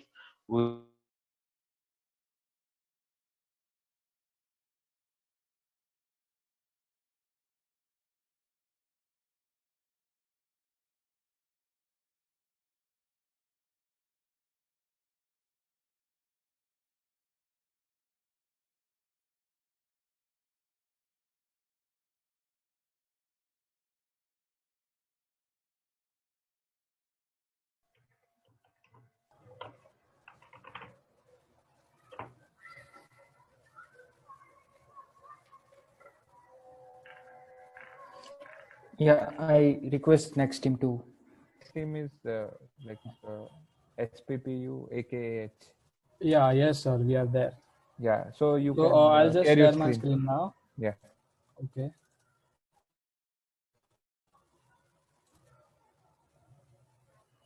Is it visible? Yes. Yes, it is. Yes, it is. Yeah. Okay. So, good evening, everyone. I am Atharva Kulkarni, a final year computer engineering student from PVG COET Pune. On behalf of my team, SPPU AKAH, I present our submission to the TechDOfication subtask 1F, and our paper is an attention ensemble approach for efficient text classification of Indian languages. So this work is collaboratively done with my teammates Ameya Hingle, my classmate, and our guide Rutuja Uddavar from Optimum Data Analytics, a budding AI-ML startup in Pune. So the presentation is organized as follows. First, I'll cover the shared task description and the objectives, followed by the literature survey, dataset description, our proposed methodology, experimental setup, results and discussion, conclusion, and then future work. So introduction. The ICON 2020 shared task aims to bring together researchers from all walk in academics as well as in industry to design a system for technical domain identification of short text in some specified languages. So the importance of technical domain identification can be seen in many NLP downstream tasks such as machine translation, question answering, text summarization, etc. In this work, we specifically focus on the subtask 1F, the technical domain identification of Marathi text. We chose only to focus on Marathi classification task, as Marathi language is the research in Marathi language is fairly limited, and most of the research only focuses around the traditional machine learning algorithms.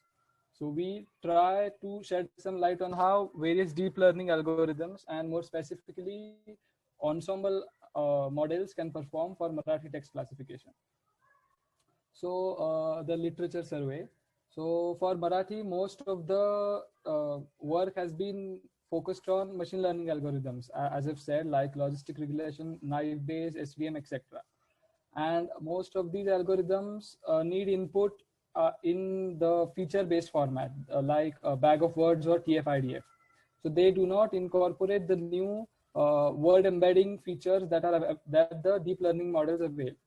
So the deep learning models include feed-forward neural networks, recurrent neural networks like LSTM, BiLSTM, or CNNs. Some work has been done in these deep learning models for the Marathi language, but work in hybrid models such as ensemble of machine learning models or machine learning plus deep learning models has not been done. Also, attention-based models, the work done is fairly limited. So we would like to shed some light on attention-based models here. So first of all, I'll start off with the dataset description. So for the subtask 1F Marathi text technical domain identification, we have 4 labels: biochemistry, communication technology, computer science, and physics. So as we can see, the dataset distribution is fairly uneven, with communication technology representing about 40% of the total dataset, while the biochemistry label only represents a mere 11%. So this can lead to the model overfitting, which I'll elaborate in the results section. So our proposed methodology. So as we all know, recurrent neural networks are being traditionally used in NLP systems for various downstream tasks, as they can handle variable length inputs as well as temporal dependencies in the text. LSTM is a variant of recurrent neural networks that are able to handle the problem of vanishing gradients that the traditional RNNs face with the help of various gates present in it. And BiLSTM, that is a bidirectional long short-term memory network, is just a combination of 2 LSTMs running in opposite directions. So this enables the model to generate a more complete intermediate representation, as both the forward and backward flow of information is taken into consideration. However, the LSTMs also come with their own disadvantages. Like many RNNs, they generally cannot distinguish between keywords that contribute more context to the classification task from the normal stop words. So, and CNN. So Yoon Kim was the first one to use CNN model for text classification. The discrete convolutions, the convolution layers in a CNN model input the sentence in such a way that they extract the most influential n-grams in a sentence. Thus, it learns a localized representation of the input sentence. However, CNNs also come with their disadvantages, like they cannot handle long-term dependencies in the data. So our proposed model hypothesizes to subsume the advantages of both the CNN as well as the BiLSTM using an attention mechanism. So here we can see the model architecture. Initially the model is fed with fast text embeddings, domain-specific fast text embeddings. We've trained the given corpus on fast text from the fast text API itself. And the fast text embeddings are preferred over the glove and word-to-vec variants, as fast text represents each word as a sequence of character n-grams rather than a single word in itself. So it turns out to help in capturing the morphological richness of languages like Marathi. This also helps fast text to represent rare words in a better way, which is advantageous for domain-specific words, like in our case. So as you can see, our model employs a parallel structure where both the CNN and BiLSTM model the input sentence independently. For the CNN block, we have used 3 parallel convolutional layers with 3 different window sizes so that the model can learn multiple types of embeddings of local region and complement one another. The results of the 3 CNNs are then further concatenated and max pooled. For the BiLSTM, we've used a simple BiLSTM layer to generate the intermediate sentence representation for each time step. Then both these representations are combined using the attention mechanism, which I'll explain in a bit. The output of the attention block is then fed to a dense layer with ReLU activation, followed by a dropout layer, and then finally to a dense layer with softmax activation, which spits out the labels. So the attention mechanism. So if we consider CT as the output of a CNN layer at each time step, and HT as the output of the BiLSTM layer at each time step, then we use an additive attention, and the formula is as follows. So the W1 and W2 here are the attention weights, and these the bias which is learned during backpropagation. Then the output generated UT is then passed to a softmax layer, which gives a probability distribution which are nothing but the attention weights. Then the final sentence representation S is calculated as the weighted arithmetic mean based on the weights alpha and the output H of the BiLSTM layer. So the equation is again given below. So what this attention mechanism does is that it can effectively capture the advantages of both the LSTM as well as CNN.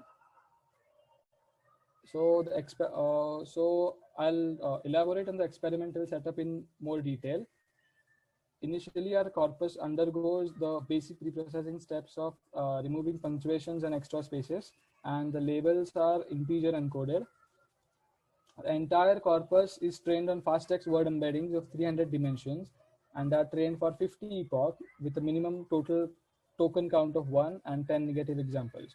So after 50 epoch, the loss generated was 0.63. The LSTM layer has dimensions set to 128 neurons with dropout rate of 0.3. So as we are using BiLSTM, so the total number of output dimensions become twice of 128, that is 256. For the CNN block, we employ 3 parallel convolutional layers with filter sizes 3, 4, and 5, each having 26 neurons. All the CNN layers are ReLU activated with padding given as same. After the CNN layer, a dropout layer with a dropout rate of 0.3 is applied to each layer. Then the CNN layers, all the 3 CNN layers are concatenated and max pooled.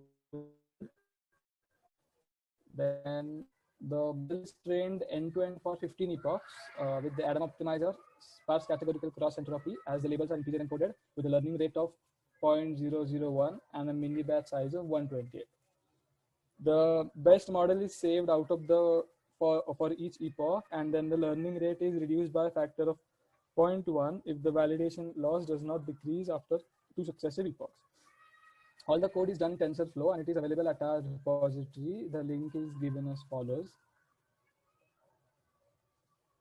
So performance comparison. So we compared the performance of our proposed model with a host of different models. As you can see, so the first one is multinomial naive Bayes with bag of words representation. Then same multinomial naive Bayes with TF-IDF. Then is linear SVC with both bag of words as well as TF-IDF representation. Then comes the deep learning architectures of simple feed-forward neural network, CNN, and BILSTM. We also compare our performance with hybrid models such as BILSTM with attention, serial stacking of BILSTM with CNN, and then BILSTM and CNN plus attention in a serial way. So as it turns out, our model of parallel CNN BILSTM and then combining them with attention gives the best performance on the validation data as well, of 89.5% validation accuracy and 0.887 validation score. Now let's compare the performance with other teams. So as we can see, our team SPPU_AKH gave the best accuracy, precision, and F1 score, also beating the organizers baseline system given. The organizer system gave the best recall. However, also very close to at the organizer. So that tells how efficient our model is and how combining both LSTN can lead to a better mid-size representation, thus giving better results. So here are a detailed performance analysis of the attention ensemble model. So as we can see that the precision is highest for the biochemistry label, whereas the recall and F1 score is highest for ComTech. Also, we can see that the difference between precision and recall is highest for the biochemistry label. This can be attributed to the fact that the biochemistry label only represents about 11% of the total data. So we think that the model has overfitted on the biochemistry label, thus giving a very high precision and a comparatively low recall.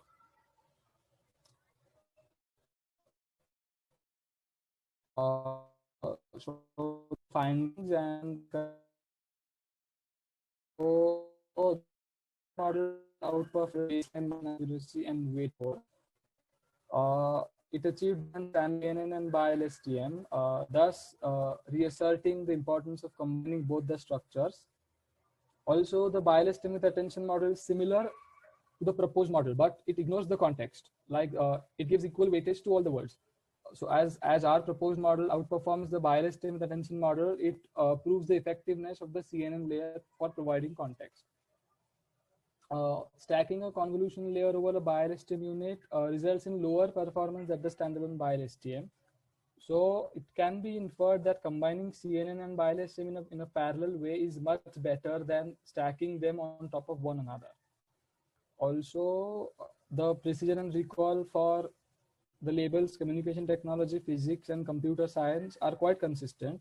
This is because the data is quite even, both the training as well as the data set. But the biochemistry label suffers from a high difference, as I've already mentioned, because we assume that it is because of the model overfitting on the biochemistry label due to the less amount of training data available.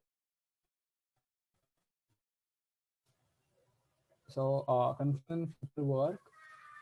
So while I all know that in English is achieving great heights in state of performance in many tasks, however, for various low resource languages like many of the Indian and Indo-Aryan languages, the progress is still very low at nascent stage. So thanks to the TechDOfication task, it paves the way for researchers in this field